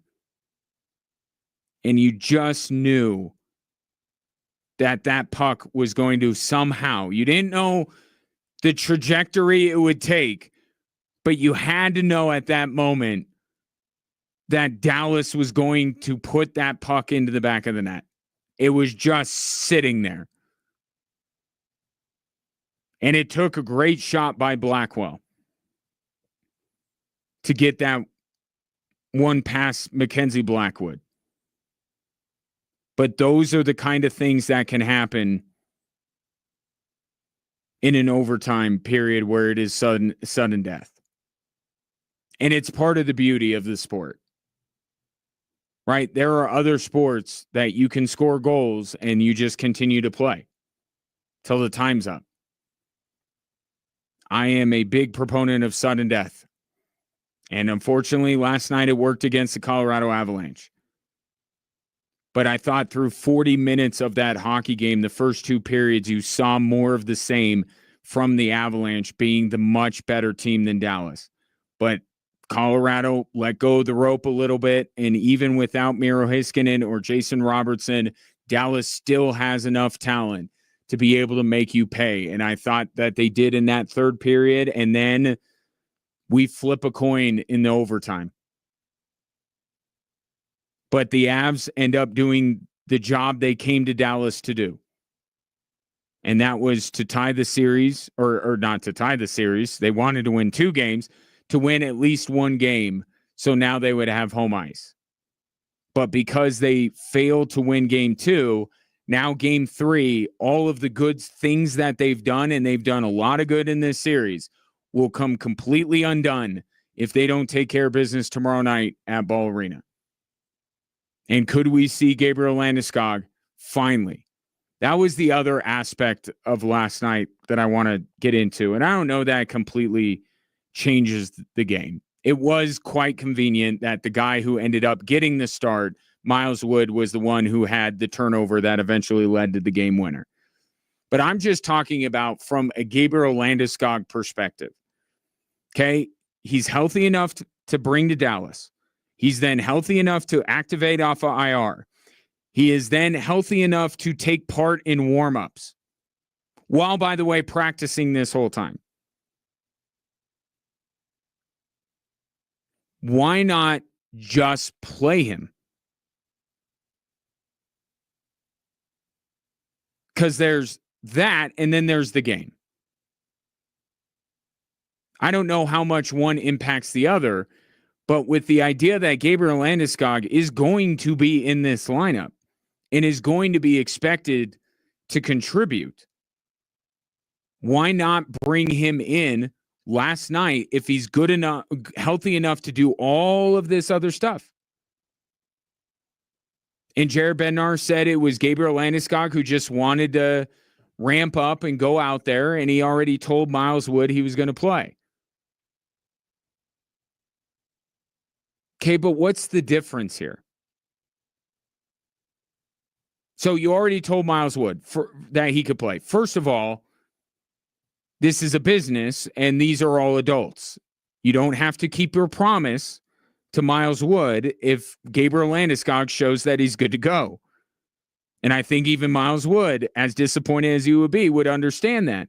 But I'd even go back a day before. What is the difference here? You bring him on the road trip. He practices. He's played in professional hockey games more recently than Miles Wood has. You could argue that Gabriel Landeskog is a better option than Miles Wood. And you're saying that 48 hours makes all the difference? Something does not add up. Why Gabriel Landeskog is standing ready to cross that finish line, ready to break that tape, and Jared Bednar sticks out his hand and says no. It doesn't make sense to me. If he's good enough to travel, to practice, to be activated, to go through warmups, he should just play. Because I promise you, Gabriel Landeskog is not going to be exponentially healthier tomorrow. Something isn't jiving here. But Gabriel Landeskog should have been in that game. Does it make a difference? I don't think so. But this is about getting him ready now. In a lower stakes game, you've already done your job. You've already gotten the goal or gotten the win on the road. Get him in there. And if he's an abject disaster for some reason, then okay, you lose game 2, you're still in the same situation. And then you could pull him from the lineup for game 3 and say, we did the whole thing and he was bad and we got to replace him with someone we can count on. But now you're going to introduce him into a pivotal game 3. There are arguments for that, right? The emotional boost and all that, but that's if you don't bring him on the trip. That's if he doesn't practice. That's if he doesn't go through warmups. That's if he's not activated off of IR. Once the Avs did everything they did yesterday, it didn't make any sense not to just put him out there. So we wait for tomorrow night to see if finally Gabriel Landeskog will make his return. More importantly, will he help the Avs take what is a very important game 3 at Ball Arena tomorrow night? Now, for the other game 2 last night, didn't go any better for the team that calls Colorado home. Leonard gets a pick there from Chris Dunn. Gordon fights his way through the top part of that. Leonard down the lane. His pass is deflected. He gets the loose ball back. Spin move on Gordon. He's at the dotted line. Can't shoot. Fade away. Good. Kawhi Leonard's in beast mode. 3-point lead here for the LA Clippers. He's got 37. Altitude Sports Radio on the call. Nuggets fall in game 2. Their series with the Clippers is even at 1. And I think the most significant development out of last night is that for the first time since definitely the bubble, maybe a year after with Damian Lillard, that you cannot say unequivocally that the Denver Nuggets every night will have the best player on the floor. Because that's how good vintage Kawhi Leonard is. And that's what you saw last night. It was vintage Kawhi Leonard. Now, Nikola Jokic was not his normal self. So it certainly made Kawhi Leonard the best player on the floor. But I think even if Nikola Jokic gets back to playing like he did in game 1, it's still not definitive. Kawhi Leonard was completely unstoppable. And if this is, let's call it a wash for all intents and purposes. Let's say that Nikola Jokic at the height of his powers and Kawhi Leonard at the height of his powers is essentially a wash. Now everything else matters that much more in this series. Like the health of Jamal Murray, who is now sick. And credit to him for playing through it, but you saw throughout the game, he was losing. He was, as Frank Serratori, Air Force hockey coach, likes to say, he was leaking battery acid as that game was going on. Very effective early on. I thought he tapered off as the game went along. That can happen. From a team perspective, you can't turn the ball over 20 times. You know how I know that you can't turn the ball over 20 times and expect to win? Because the Clippers did that very thing in game 1 and they lost. It was the same turnover margin, game 1 and game 2, just flipped. Clippers were +9 as opposed to the Nuggets in game 1 being +9. Those things matter more. If you can't turn to Nikola Jokic and say, well, at least we got this guy here who every night is definitely going to be the best player on the floor. You can't say that if this is the Kawhi Leonard you're going to get. All the other stuff matters more when Nikola Jokic's impact can be somewhat negated. And it was last night. He didn't play great, but Kawhi Leonard was absolutely the best player on the floor. And that series is now 1-1 heading to Los Angeles. And here is, I would say, story number 3. It's more of a rumor, but here it is anyway. We can't be afraid of talking about our goals and where we see this team, and especially coming out of free agency. And I probably, more than any other average to below average handicap golfer, am guilty of hitting a driver when I should be hitting another club. That was Sean Payton last week. And I don't know that it's more appropriate to say you're playing a driver when you should be playing another club than to be trying to move up to the second pick in the draft when you're sitting at 20. Peter Schrager of ESPN reporting today that both the Giants at 3 and the Browns at 2 have not shut off their phones yet. They are still listening and waiting for, obviously, the Godfather offer. We need a different... Certainly, there's got to be a movie with some kind of an offer that we can get more updated, because eventually the Godfather is going to be lost on people. People aren't going to understand that reference anymore. But it's still the Godfather offer right now. It doesn't make sense to take the driver out of the bag when you're trying to get Ashton Genty. if it's Travis Hunter, whatever club, you just do whatever. The Denver Broncos, if we are to believe Adam Schefter's report that the Broncos are one of the few teams that is engaging with others about moving up, how serious they are or not is the next level of that, but they're reportedly talking to teams. And here are two teams at 2 and 3 that are saying you can call us.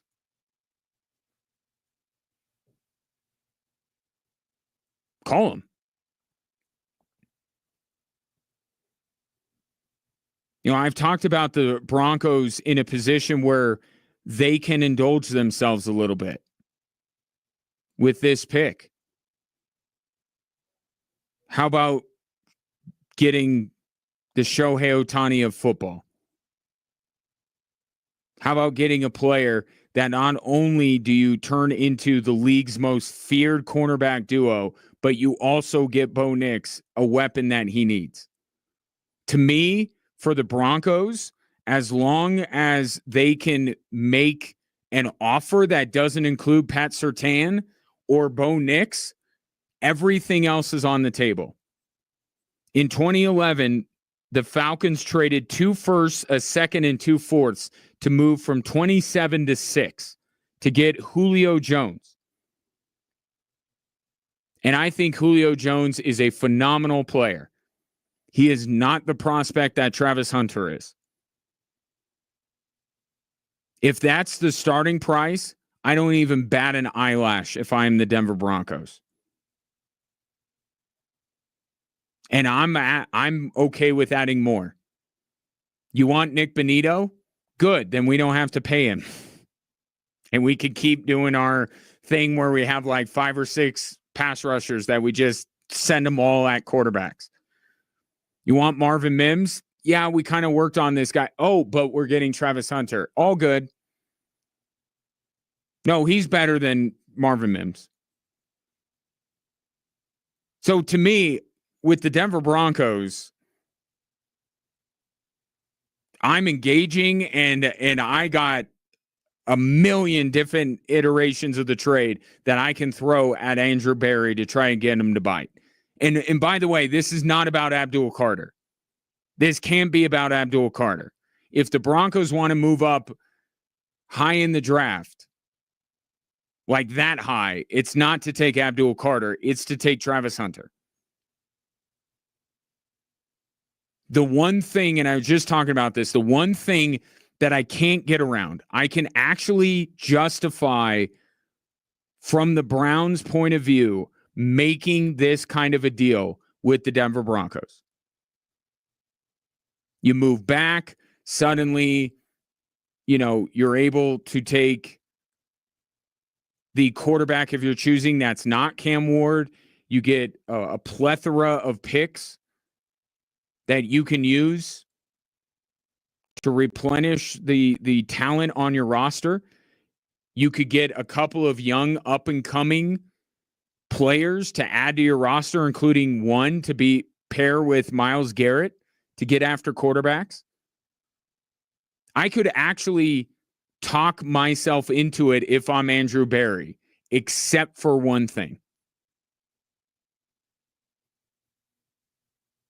What would be the reaction from the fan base and probably more importantly from my boss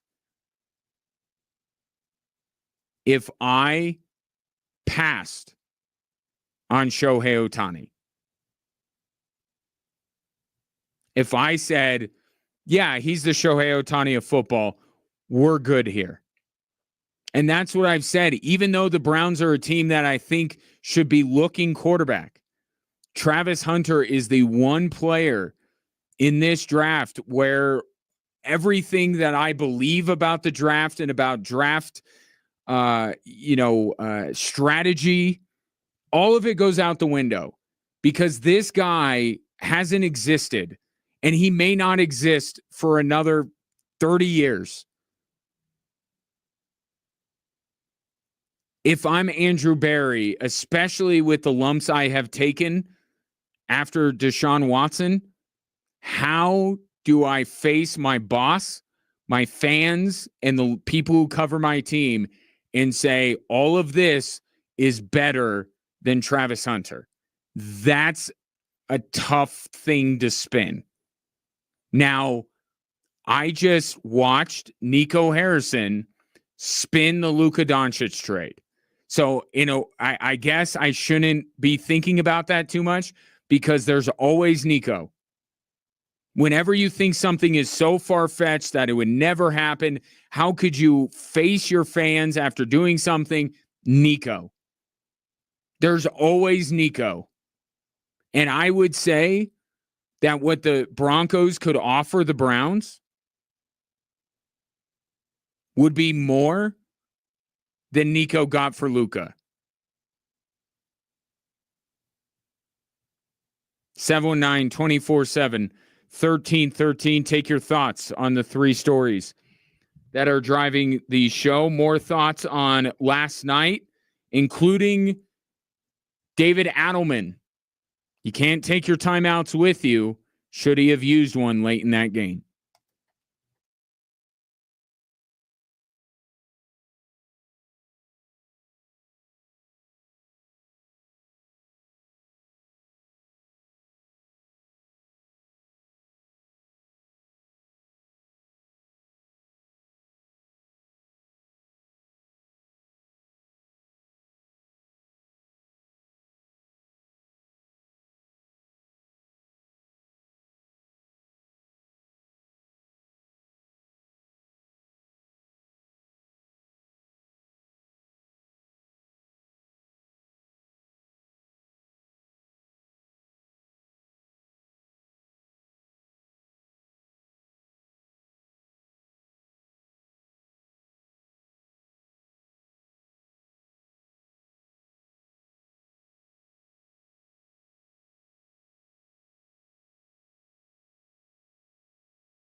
Avs and Nuggets fall in game 2. A reminder of the schedule.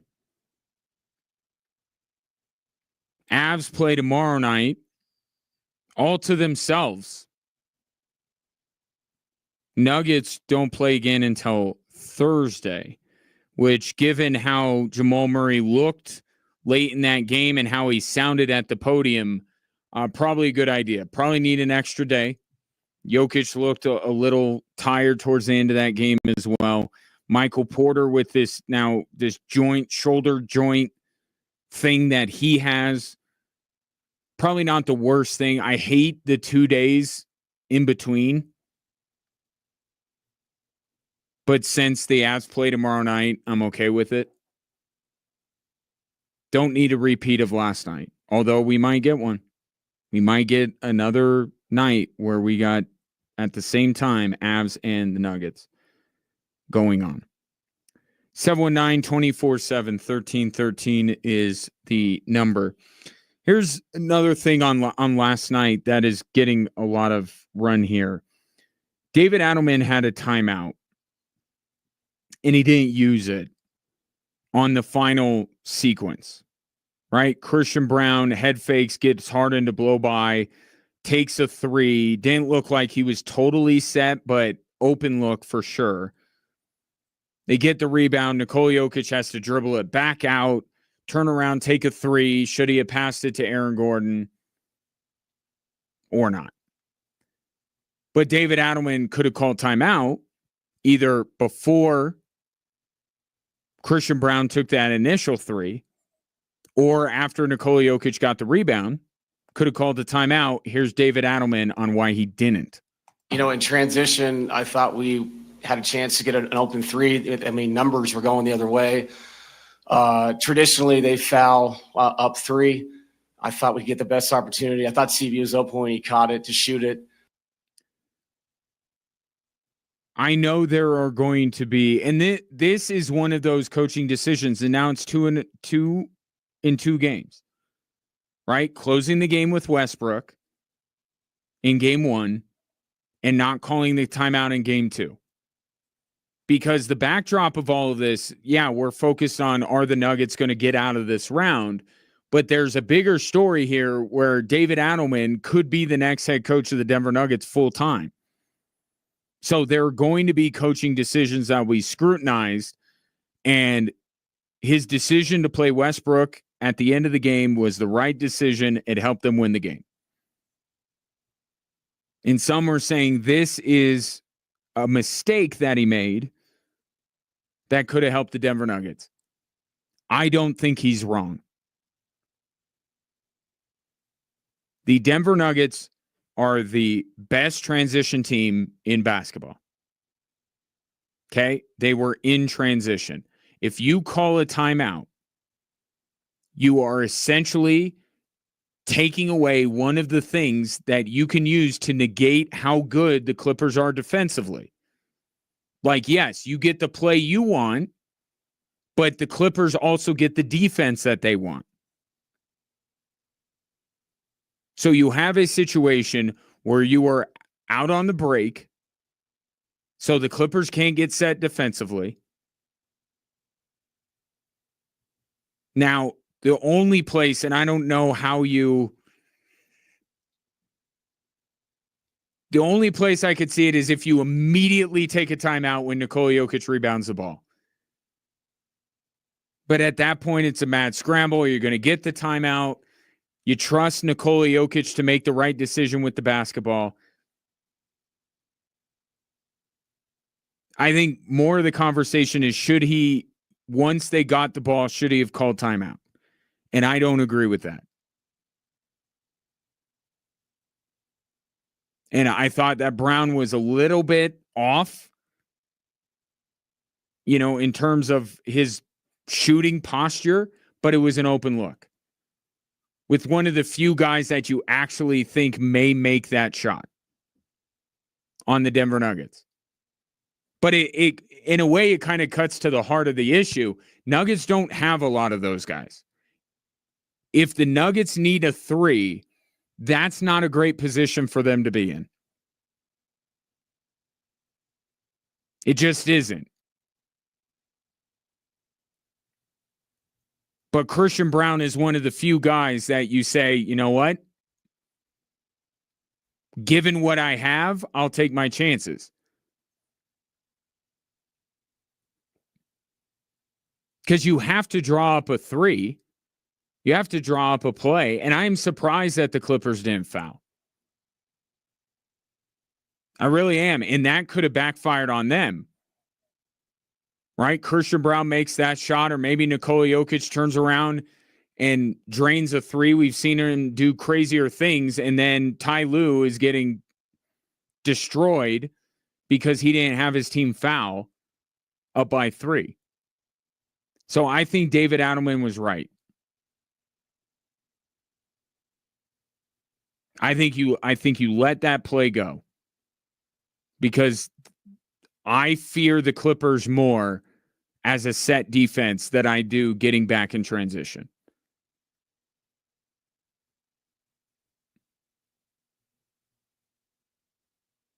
So I don't think that David Adelman has cost the Denver Nuggets too much here. I think you can say that Ty Lue has made some adjustments, but it's easier for the team that loses game 1 to make the adjustments. So now I think game 3 becomes very interesting for David Adelman because now it's on him. You could say you want him to adjust on the fly and you want him to make a halftime adjustment or a third quarter adjustment. But really the real adjustments in a playoff series are between games. You review the film, you figure some things out, you coach up some things, and then that's where the big adjustments come. And it's easier to make those adjustments after a loss than after a win sometimes. So the Nuggets took game 1. Clippers counterpunch. Now the Nuggets need to recover and I don't know what they do against Kawhi Leonard. Pray. That's probably all they can do.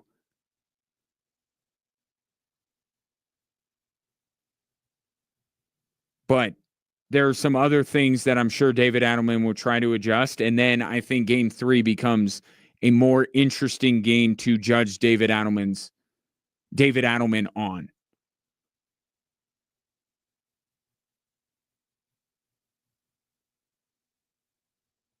Because I think game 3 becomes crucial. Obviously, game 4, people would say, well, you got game 4, it's still 2-2, you got home court back, all that kind of stuff. I think game 3 is the game.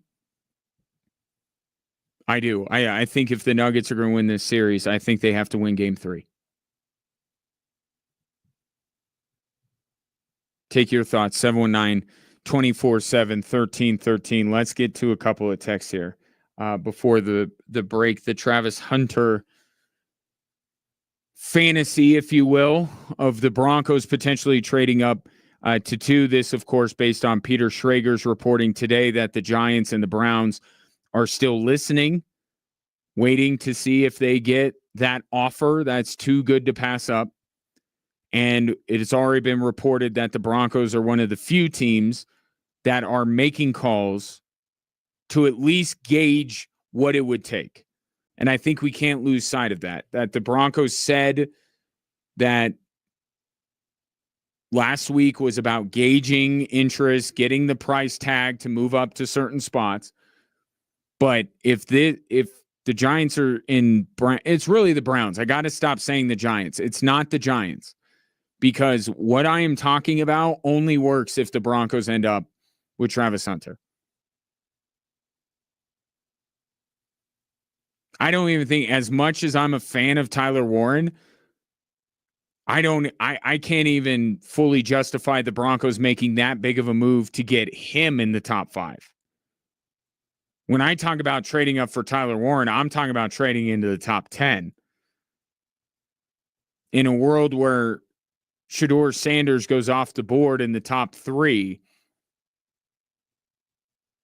and the Saints are now licking their chops over being able to draft Tyler Warren, you jump to 8. There's a long way between 8 and 2. So the only player this makes any sense is Travis Hunter. And if I can keep Bo Nix and Pat Surtain's name out of Andrew Berry's mouth,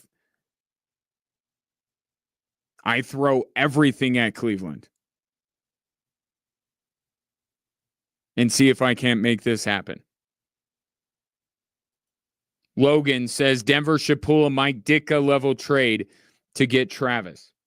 You know, I was looking back at that, and I think when you talk about what you give up, I think you could argue that the Saints gave up more to get Ricky Williams than the Falcons gave up to get Julio Jones. But the funny thing about that trade is that the Saints only moved up a handful of spots.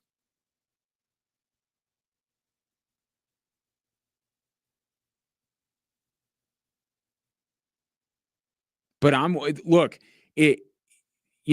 I'm the Denver Broncos and I could give up all of this premium draft capital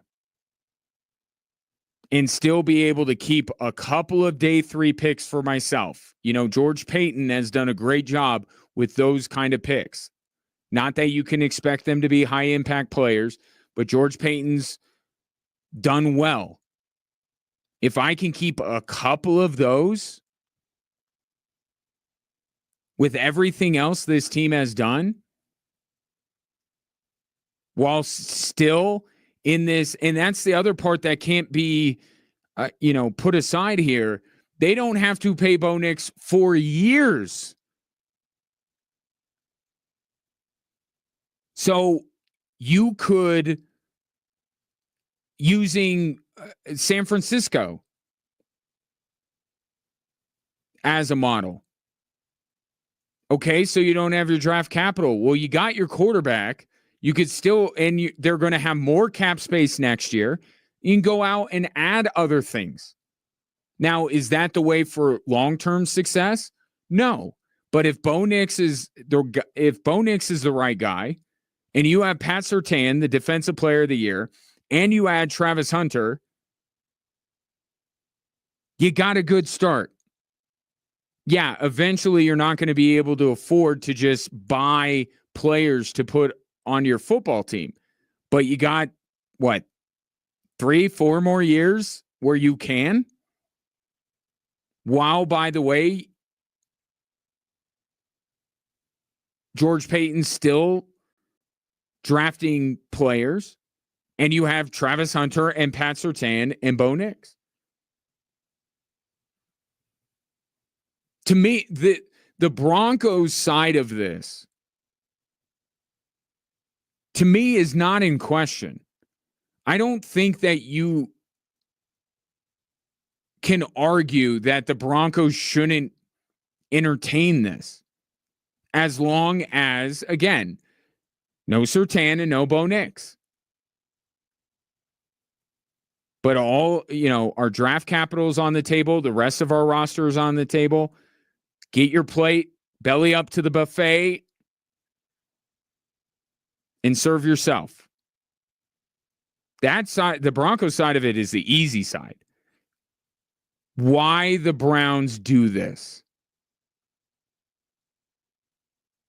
That's what I can't quite get there, because I think that the city of Cleveland is ready to embrace Travis Hunter as certainly one day he will be, maybe right alongside Myles Garrett, as the face of the Cleveland Browns. And to move back from 2 to 20,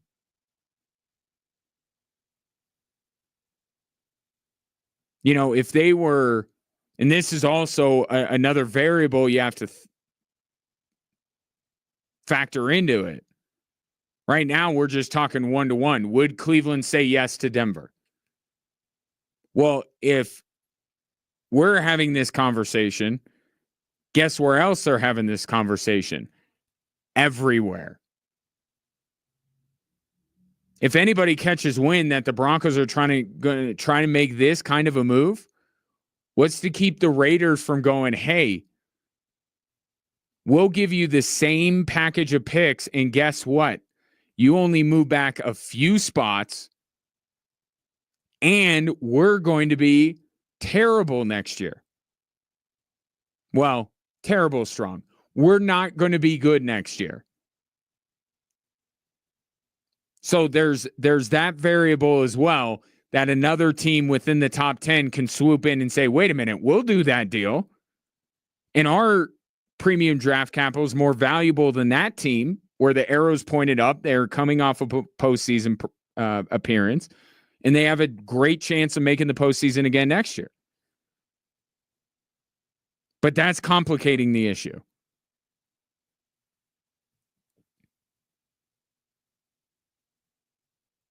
I think if I were in Cleveland, it would be very difficult for me to stomach giving up on Travis Hunter, first of all, and then going all the way down to 20, when you could probably get a similar package of picks from a team whose, let's say, future is not quite as bright as the Denver Broncos. But you could see a scenario in which the Browns move down and then can still take Shedeur. And they'd have another second round pick that they could go out in trade back into the first round, or maybe they go back to 20 and they take a Travion Henderson, or they take an Amarion Hampton. And then they trade back into the first round with all this draft capital and grab Jalen Milroe. And then they have more draft capital to spare.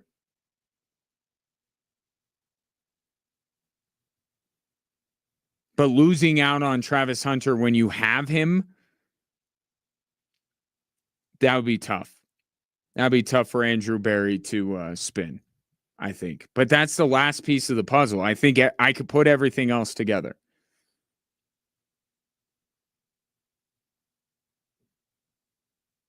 But the Broncos side, I don't think is up for a debate.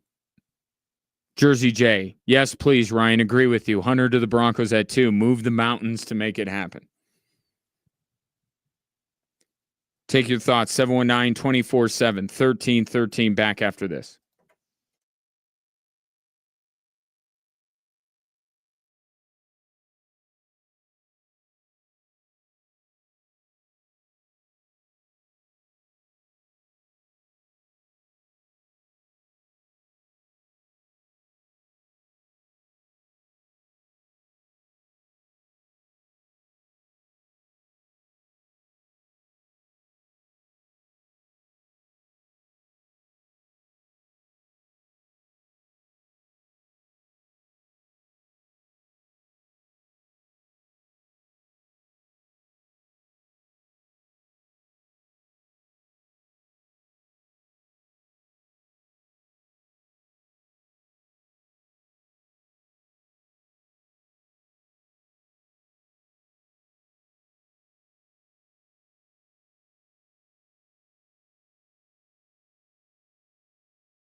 I think that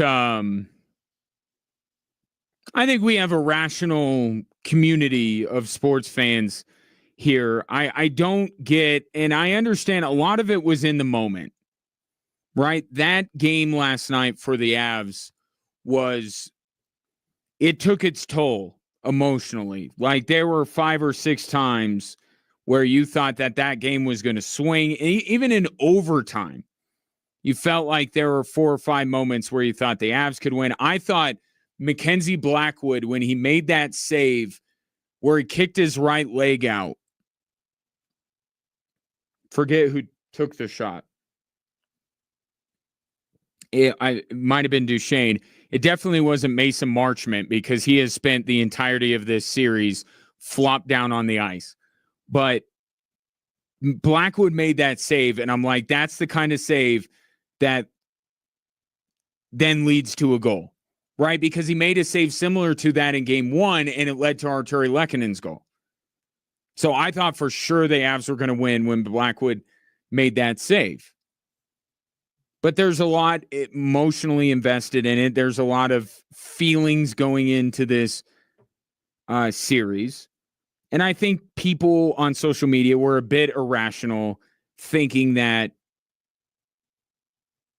the Avs blew it and now Dallas is going to win the series. Like, they took a game in Dallas. I do think that the Avs could feel like they let go of the rope a little bit and allowed Dallas to win that game. But I still think there's a lot going right for the Colorado Avalanche, and there's not nearly as much right going for Dallas. So if you want to talk about, the team that has easier adjustments to make, or like the Dallas Stars, we'll get more into this tomorrow leading up to game 3, but like Dallas needs to heal Miro Heiskanen and Jason Robertson. The Avs just need their second line to get going here. This is very different. Avs problems are not the Dallas Stars problems. Avs now have home ice.